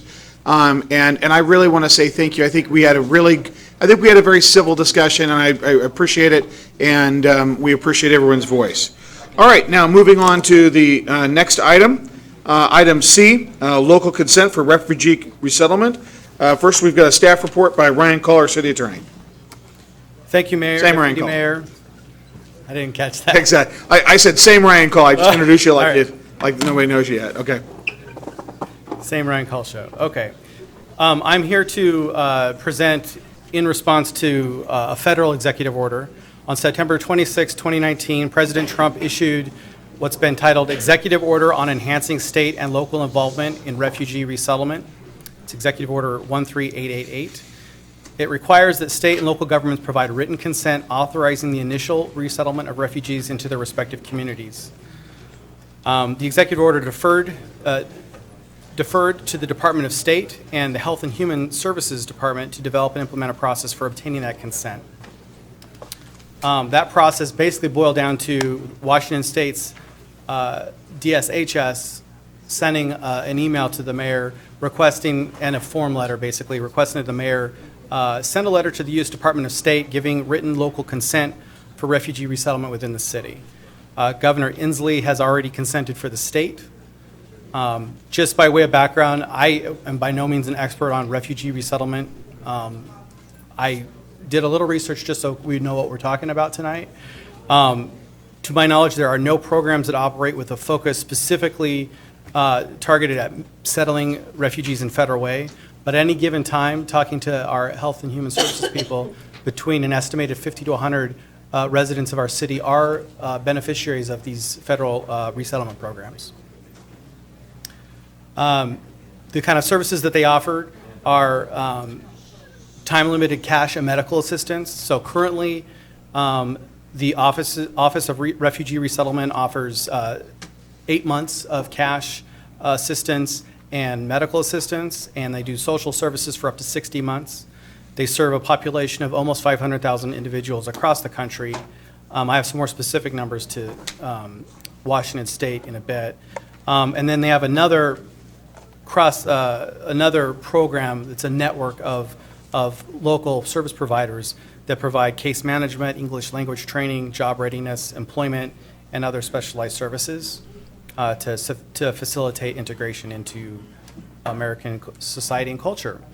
The eligible populations include refugees, asylees, Cuban and Haitian entrants, certain special immigrant visa holders, victims of human trafficking, and Americans whose date of arrival was in the last 5 years, or eligibility was in the last 5 years. I guess these numbers are not specific to Washington State, I'm sorry. I got these off of the federal website, but the federal government expects to assist 18,000 refugees this next year, 45,000 asylum seekers, 16,000 Cuban and Haitian entrants, and 10,000 SIVs, which are, just so you're aware, are like those who obtain visas through assisting U.S. military operations in Afghanistan and Iraq. And then victims of human trafficking would be a total of 1,000. So the options considered are to grant local consent and authorize the mayor to send this letter to the federal government, or decline to take action, and the mayor recommends option 1. All right. Council, any questions? I just have one. Oh, Go ahead. Okay. In the city of Federal Way, do we get any federal money for refugee resettlement? So my understanding is that we are not a direct, and sounds like Councilmember Tran is an expert on this. Maybe we should If I may, my office provide assistance to all refugees who came to the city. The money came from federal government, go directly to the individual, not to the city. And if I can just add one more point to that, there are a few organizations that we do give, say, CDBG money or some other federally sourced monies that do support these programs. So it's kind of a secondary, it's not a primary focus of these of why we're giving these organizations the monies, but they do serve refugee resettlement. Is one of the reasons that we're being asked to do this now because of the upcoming census? I couldn't tell you the policy behind it. President Trump, I think, made it a point that he thinks the local jurisdictions should have some say in whether or not refugees are resettled within their boundaries. I would say, from a policy perspective, all this does is limit who can receive federal funding. It doesn't tell people where they can live. So once you're lawfully admitted into this country, you can live wherever you want. Okay, thank you very much. All right. Councilmember Sefadasan, and then Councilmember Tran. Yeah, so I actually do attend a refugee advisory committee or whatever. And this really surprises me because I don't even know what it means and how it impacts refugees, because refugee resettlement is nothing new, right? So it's been going on forever, for as long as there have been refugees, and then there are organizations like IRC, International Refugee Resettlement Organizations, World Relief, all types of organizations that do already do that, and coordinate or collaborate with either faith-based organizations or whatever. So I am not sure what this means, why cities are asked to be involved. What exactly does it mean? I'm concerned about this proposal, actually. The President of the United States has made granting of some assistance programs contingent on local jurisdictions consenting to refugees being present in their jurisdictions. So the President of the United States has a lot of say on who gets, how this money is spent. And he has said that before anyone can get money, the local jurisdiction has to consent. So we're basically asking you to tell the mayor to send that consent to the federal government. So they can come here. So they can But get they the already money. do. But they won't under the current policy unless we consent. We have to consent for them to be able to come. Okay. And just to be clear, it's not for them to come, it's for them to get money under these programs. Right. We don't tell them where they can live. Okay, Councilmember Tran? I'm sorry, hold on for a second. Councilmember Sepidawson, you still look quizzical. I Did you have a am. follow- I really am, but not understanding. The president is immensely Oh, I- person. You know, maybe I- Councilmember Tran's an expert in this. Yeah. Councilmember Tran, go ahead. I don't claim that I'm expert, but I can address this off-site. I would rather do that Okay. instead of in a public forum. Okay. It's political, so Okay. we can talk more. This is new, I know. I know, and the fact that the number of refugees entering this country is already decreased. Okay, never mind. Okay, got it, thank you. I do have, Councilmember Kopang, then the deputy mayor. if we were to not send a letter of consent to the federal government, what would the net result of that be? Well, honestly, it's not an option I thoroughly researched, to be honest, but the department, the Washington State DSHS seems to imply that there might be some equal protection violations under our Washington State Constitution. I don't know how much weight those arguments would carry. They seem to think that. But practically speaking, at least as it's written, it seems to mean that the executive, the federal executive, is not going to grant money to people who live in Federal Way that want to participate in these programs unless we consent. Right.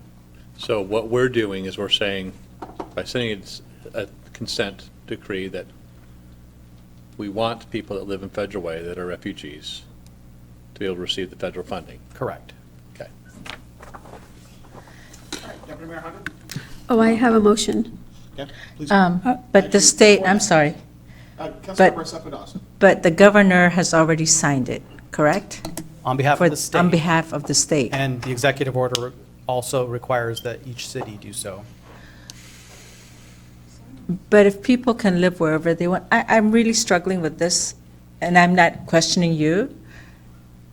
I'm just saying, if the people can live wherever they want, nobody can stop people from living in Federal Way, Auburn, and this has been going on, and our state actually has been one of the states that does have a lot of refugee resettlement as a primary and/or secondary state. And so,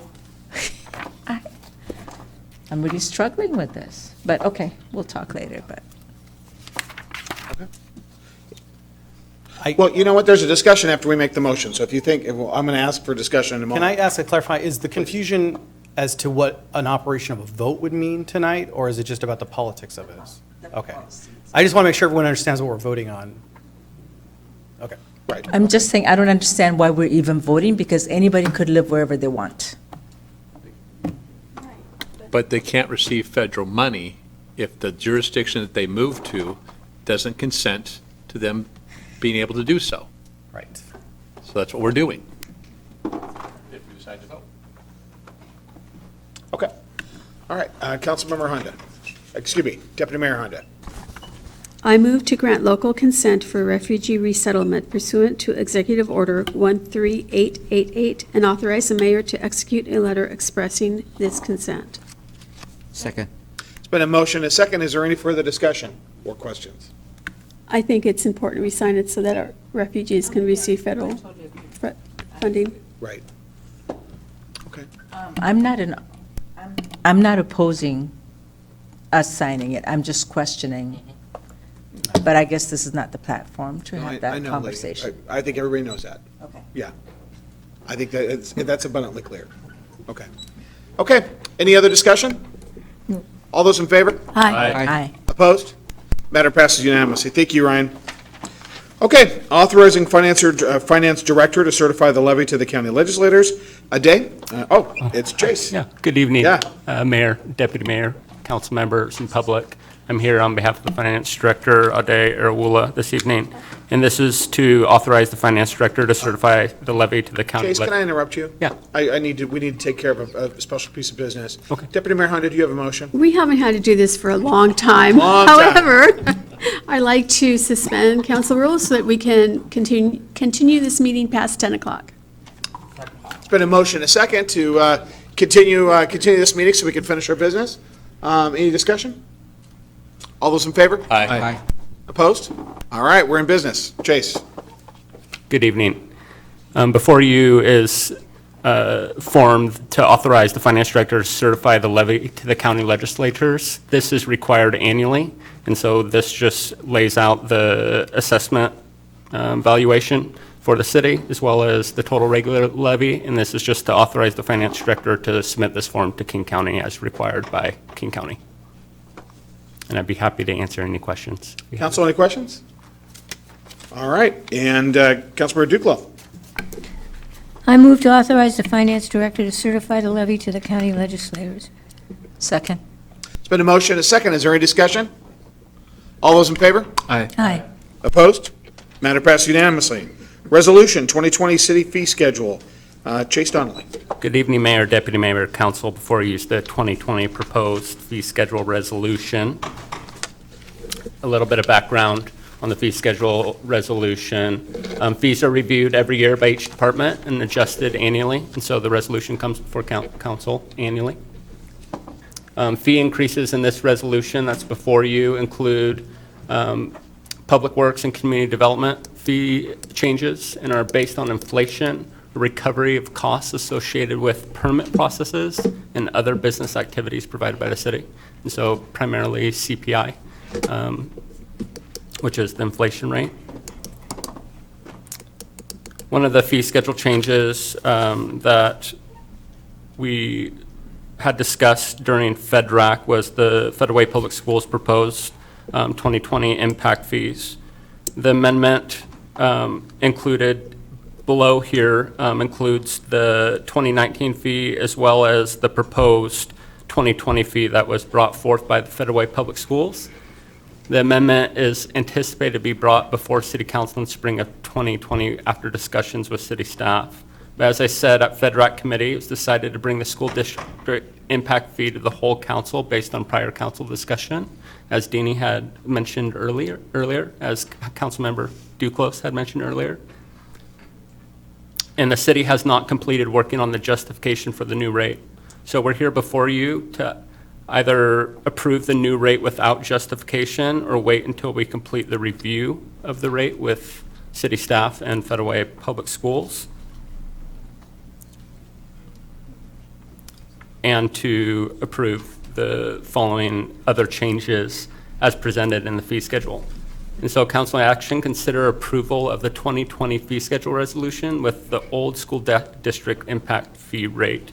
And the reason why we're saying that is because if we're going to come back in spring of 2020 to change the rate after discussions potentially, we could just keep the rate as the same rate as 2019 and come back at that time after discussions have occurred. But this is the council action that we're recommending.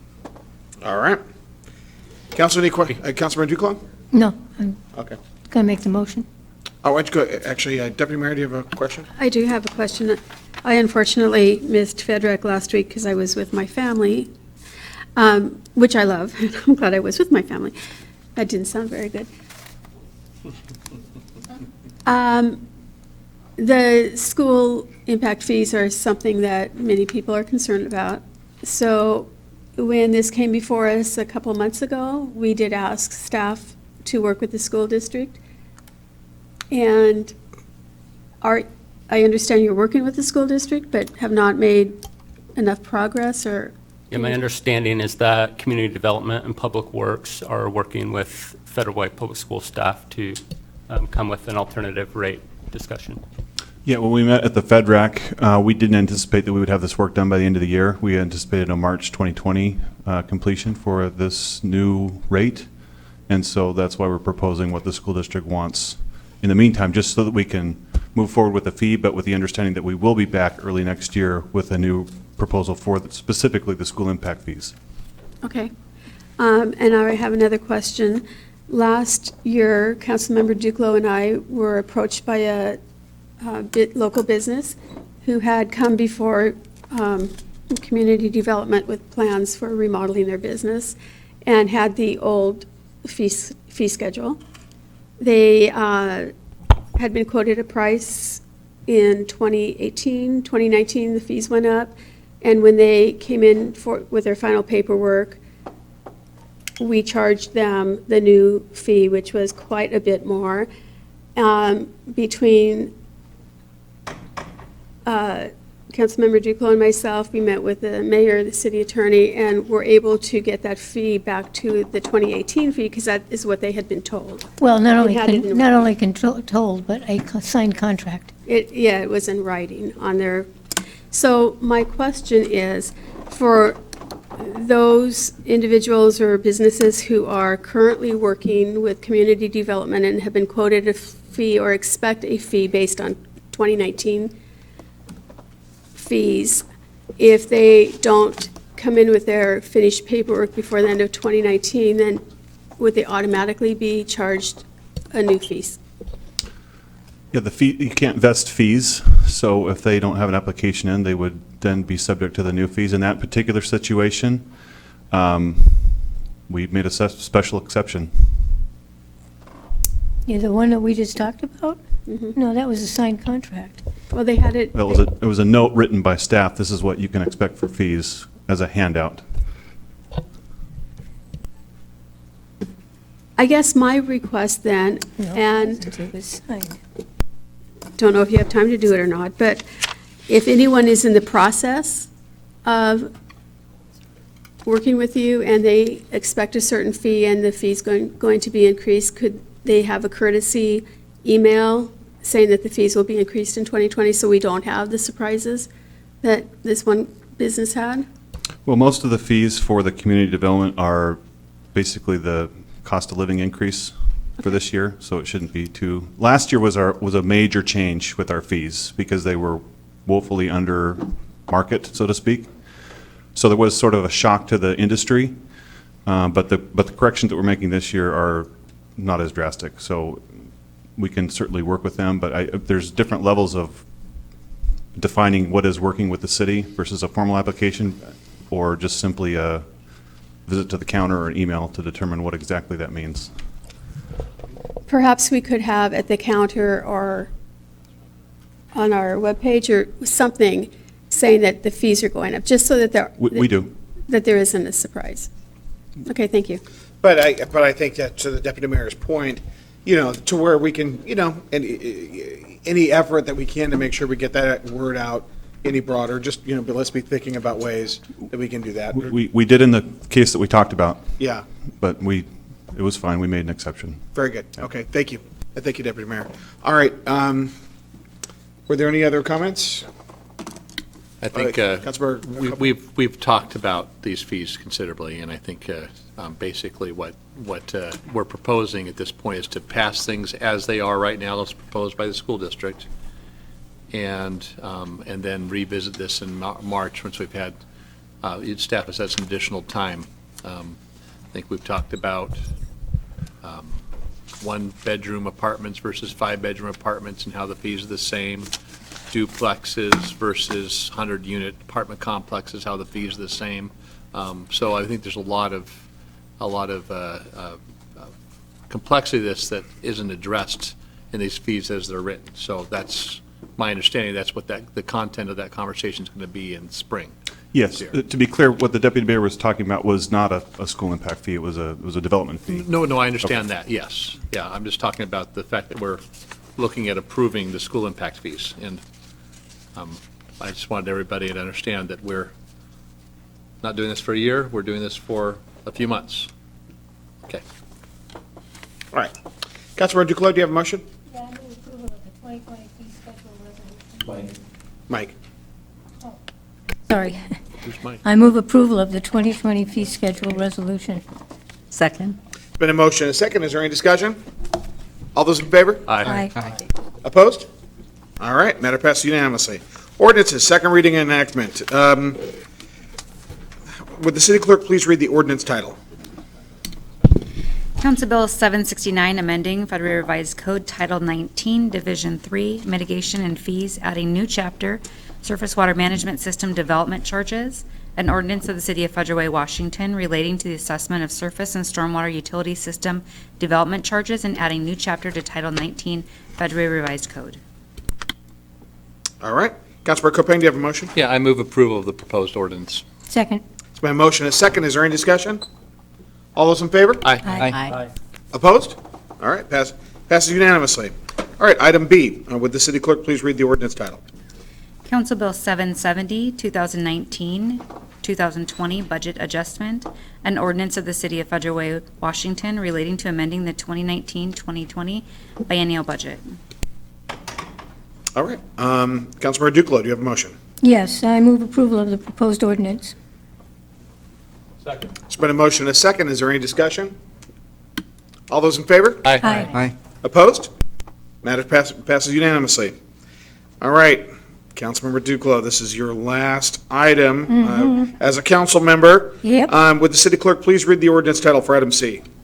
Council Bill 771, 2020 Property Tax Levy, an ordinance of the City of Federal Way, Washington, relating to fixing the property tax amount for the year 2020. Councilmember Duclos. I move approval of the proposed ordinance. Second. All right, a motion and a second. Is there any discussion? All those in favor? Aye. Opposed? Congratulations, Dini. You go out with a win. All right. And we have gone out with a win, your partnership. So council reports, let's start at that end of the table with our departing colleague, Councilmember Duclos. I'll make it short. I had written up the whole statement here, but it's getting late. I just want to say that I thank the citizens of Federal Way who've elected me here for the last 12 years to serve them, and I have tried to do my best on behalf of this city. When I first moved out here to the state of Washington, I took a job in Seattle, and I was there for 5 years, and I think it was the worst experience I'd ever had in my life in terms of people working and wanting to do things for nothing and all sorts of stuff. And I came down here and I found Federal Way, and I used to come down here and go shopping because the mall here was better than South Center at that time. And then I started driving around the community and looking at it, and I liked the community because it reminded me of New England. You know, it wasn't overpopulated. It had green areas and everything. And while I was still up there, somebody told me about this place called the Multi-Service Center, and that it was looking for a new executive director. So I sent my application in, and they called me in for an interview, and they offered me the job. And I took it right away. And I came down here, and I sold my house up in the Renton area and bought a house here because I wanted to live and work in the same community. And I have never regretted that at all. I have loved every minute here, even when you have some of the hard times or whatever. The community was a welcoming community. I still think we are a welcoming community. And I think we try to help one another, too. And it reminded me of some of the places in Massachusetts that were not big cities. And you had that close feeling, knowing you know your neighbors, knowing your relatives, and all things like that. So serving on the council here has been a very, very good, meaningful thing for me. I know sometimes we don't always agree on things, but that's human nature. But we don't take it personal. It's just this. And I've enjoyed the time on the council.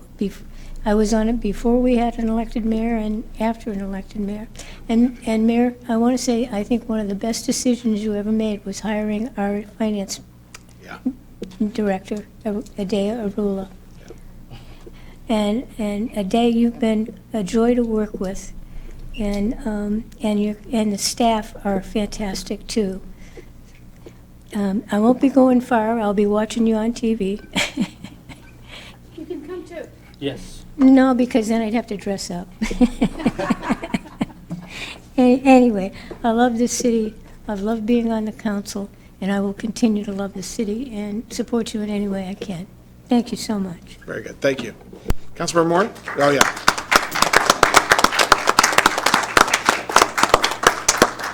Councilmember Moore?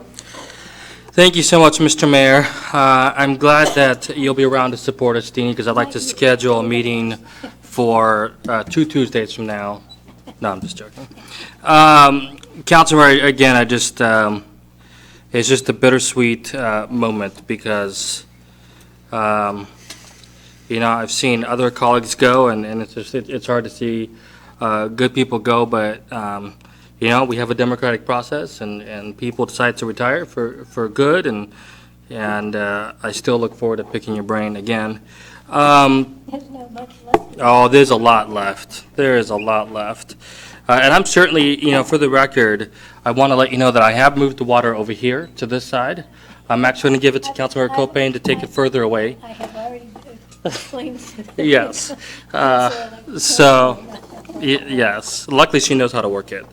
So, but tonight, it's a good night. While it's can be frustrating to some, I respect the work of my colleagues and policy and votes and whatnot. I think it's really important to note that it's okay to disagree. Completely okay. And I think, I used to work for, many of you guys will know, but again, I see some new audience members. I used to work for State Representative Roger Freeman, and he passed away from cancer, and we know that. And I was there with him to the very last second. And watching him pass away just made me realize how short life really is and how delicate life really is. And I think we can grow from conversations, we can grow from debates, we can grow from disagreements, and still be able to have dinner, still be able to have coffee and move forward. And I think it's important to note that just because we disagree, it does not mean we can't get along. And so I applaud for the council taking a tough stance and a good stance. I respect that wholeheartedly. But I also want to say thank you to those that did come and to voice your opinions on both sides. I think it's really important that we hear both sides and that we have that respect for one another, and also make sure that we all feel comfortable because this is America, so I just wanted to leave that comment there. I was subbing at Sequoia Middle School, and it was a good day. Today was a good day, Mr. Mayor.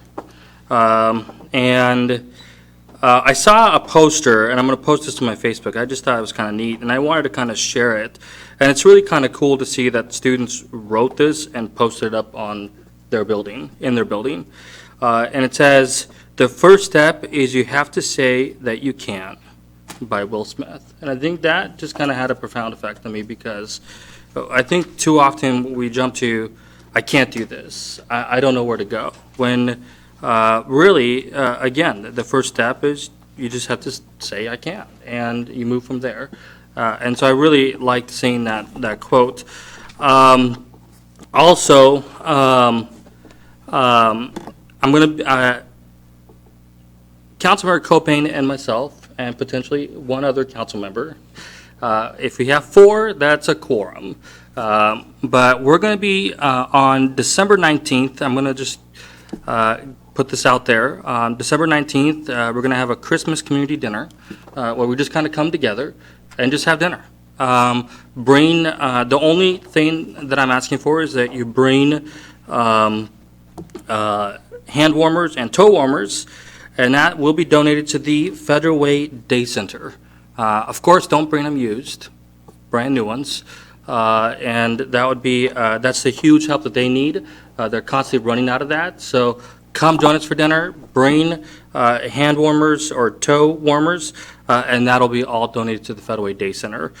So December 19th at 6 p.m., we're going to be meeting at JP Taverns. It's a relatively new little business here in Federal Way. I think most of us know where it is. But we're just going to have dinner. and to celebrate the holiday season. And so hopefully you can join us there. And with that, I just want to wish everybody a happy holiday, a happy new year. I'm looking forward to the year 2020. A lot of good things will happen there, but I've always have appreciated the chance and the opportunity to represent you on the city council, and I'm absolutely grateful for that. So with that, I will end my report. Thank you. All right, Councilmember Kopech. I will make my report brief. I had the pleasure today of attending Doug Nelson's departure party. Doug has served our community very effectively at the community center as the manager there, and I really was struck by a few things. The first was the team members that were there and the respect and affection that they had for Doug. And I think that speaks very highly of the culture that we're certainly trying to create within the city, but with the city government, but also within the city itself. I think it's very important that we honor one another and honor the jobs that are done well, and the genius that exists in each one of us. But Doug was also recognized by members of the community center that have been in his classes, and I was struck by the fact that here are people that are paying to be there, but they appreciate him so much that they had to recognize him by spending their own time and by providing a nice gift for him as well. The third thing that I recognized is how great the people we are. Doug is leaving our city to become the director of Parks and Recreation organization. It's the Penn Met, which is the Peninsula Metropolitan Parks. So he's going from a great job to an even better job. So again, quality people that really are creating value in the community. And I really think that Doug epitomized what we have on the staff, certainly at the community center, but in the city as a whole. So anyway, really was appreciative of Doug's service to our city, and just once again reminded about the quality of individuals that we have working with us here. So thank you. Councilmember Tran. Thank you, Mr. Mayor. Dini, I am going to miss you. And again, thank you. I wish you a happy retirement. If I go down that way, I'm going to look you up.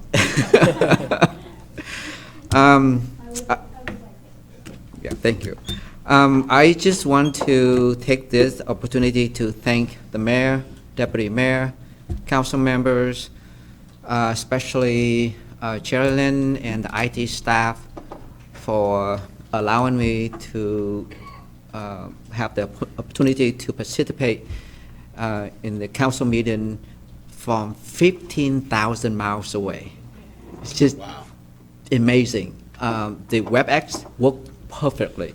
It's better than cell phone. So I just want to let you know that. Next year is our 20th anniversary with our sister city, Donghae. So I was hoping maybe we can come up with ways to celebrate that. They told me that they would love to see all of us there, if it all possible. Okay. I think it is doable. So we just need to work at it. Okay. And make that happen. Glad to be home. We spent about 59 hours on the air, 41,000 miles. I don't know how Mr. Bruce Honda does it, but to me, I probably won't want to do that again. Right, exactly. With that, I end my report. All right, thank you. Councilmember Johnson. Thank you, Mr. Mayor. I just wanted to start. Councilmember Duclos, it certainly has been real serving on the council with you, and thank you again for always being authentic. I think that's something that really goes missed with you, is you're always authentic, and I really appreciate that about you. So thank you again, and being representative on the council and, leader in the community for so many years. So thanks for that. I also wanted to acknowledge that it is the holiday season, and whether you celebrate Christmas or Kwanzaa, Hanukkah, there's so many, I don't want to name them all, but happy holidays to all the community members. 2019 was a great year for the council. I think we accomplished a lot, and we have a lot coming up in 2020. So it's just an honor to wrap up year number 2 for me on city council. And I won't be attending the 19th, the Christmas community gathering, unfortunately, because I'm turning 30 that day on the 19th. So 30 years old. I'm just a couple months older than the city itself, actually. So it's interesting. But yeah, that'll be a great event. So happy to support in any way I can and donate, though. So thanks for doing that, Councilmember Moore and Kopang. And so with that, I'll conclude my report. Thank you. Very good. Thank you. Councilmember Sapadasa. Yes, I too wanted to say, thank you so much, Dini. It was great having you on the council and working with you, and being colleagues with you is just a great honor. And now I have a reason to go to Ocean Shores. So hopefully your doors are open. Actually, tonight I was really pleased to see a sign language interpreter here, and thank you for making that happen. It was great to see the email when it came out, and it just shows how much more inclusive we are and how welcoming our city is, and how we're becoming more and more aware of the needs of our community members. And so I'm really pleased to see that, because I personally am aware of all the things I have to navigate since I'm on crutches. So making that navigation simpler and easier for people with disabilities is just amazing. So thank you so much for that. And I too would say Merry Christmas, Happy New Year, Happy Holidays, and see you in 2020. Thank you. Very good. Thank you. Deputy Mayor Honda. Thank you. Tomorrow night's 12/4, right? Yeah. In these chambers will be a Framing City South Open House meeting, and that is a project. It's a partnership between the City of Federal Way and Sound Transit on planning the south part of our city. It is from 5:30 to 7, I believe. At the same time, at 5 o'clock to 7 o'clock at the Federal Way Community Center is a Sound Transit community meeting talking about the OMF South team will be at the Federal Way Link Extension Open House and additional OMF South focus drop-in sessions. So that is tomorrow night also, the same hours pretty much. You can go there and then be here. So you could actually attend both of them, which would be awesome for you to do. I love that we're going to do volunteering. 30 minutes, so just, if you can do 30 minutes, that's awesome. But if you can do 30 hours, that is even more powerful. So please think about that. It's over the whole course of a year. That's an hour. Well, no, I'm not going to do math right now. I'd like to thank Doug Nelson for his years of service. I wasn't able to get to his party this afternoon, and I think he did amazing things for our community center. He brought it up, and it's doing well financially, and his leadership will be missed. And council members, I'll be sending out an email either tonight or tomorrow about the legislative agenda. If you will look at what you want to talk about, would you please let me know so that we can assign you to what you want to talk about? But I need to know that by Thursday morning, please. And Dini, thank you very, very much. I think it's fitting that you made the last motion in 2019. I thought that was cool. And I just want to thank you for your leadership, your service to the city, and for your friendship. And what other people have said is so true. You did not mince words. You told us what we needed to hear, and I appreciate that, because sometimes people are too shy to say certain things that need to be said. And thank you very much. Enjoy your retirement. You should get 2 dogs now. Keep you busy, and come back and see us. But happy holidays and Happy New Year. Have a safe and happy holidays, everyone. We are adjourned.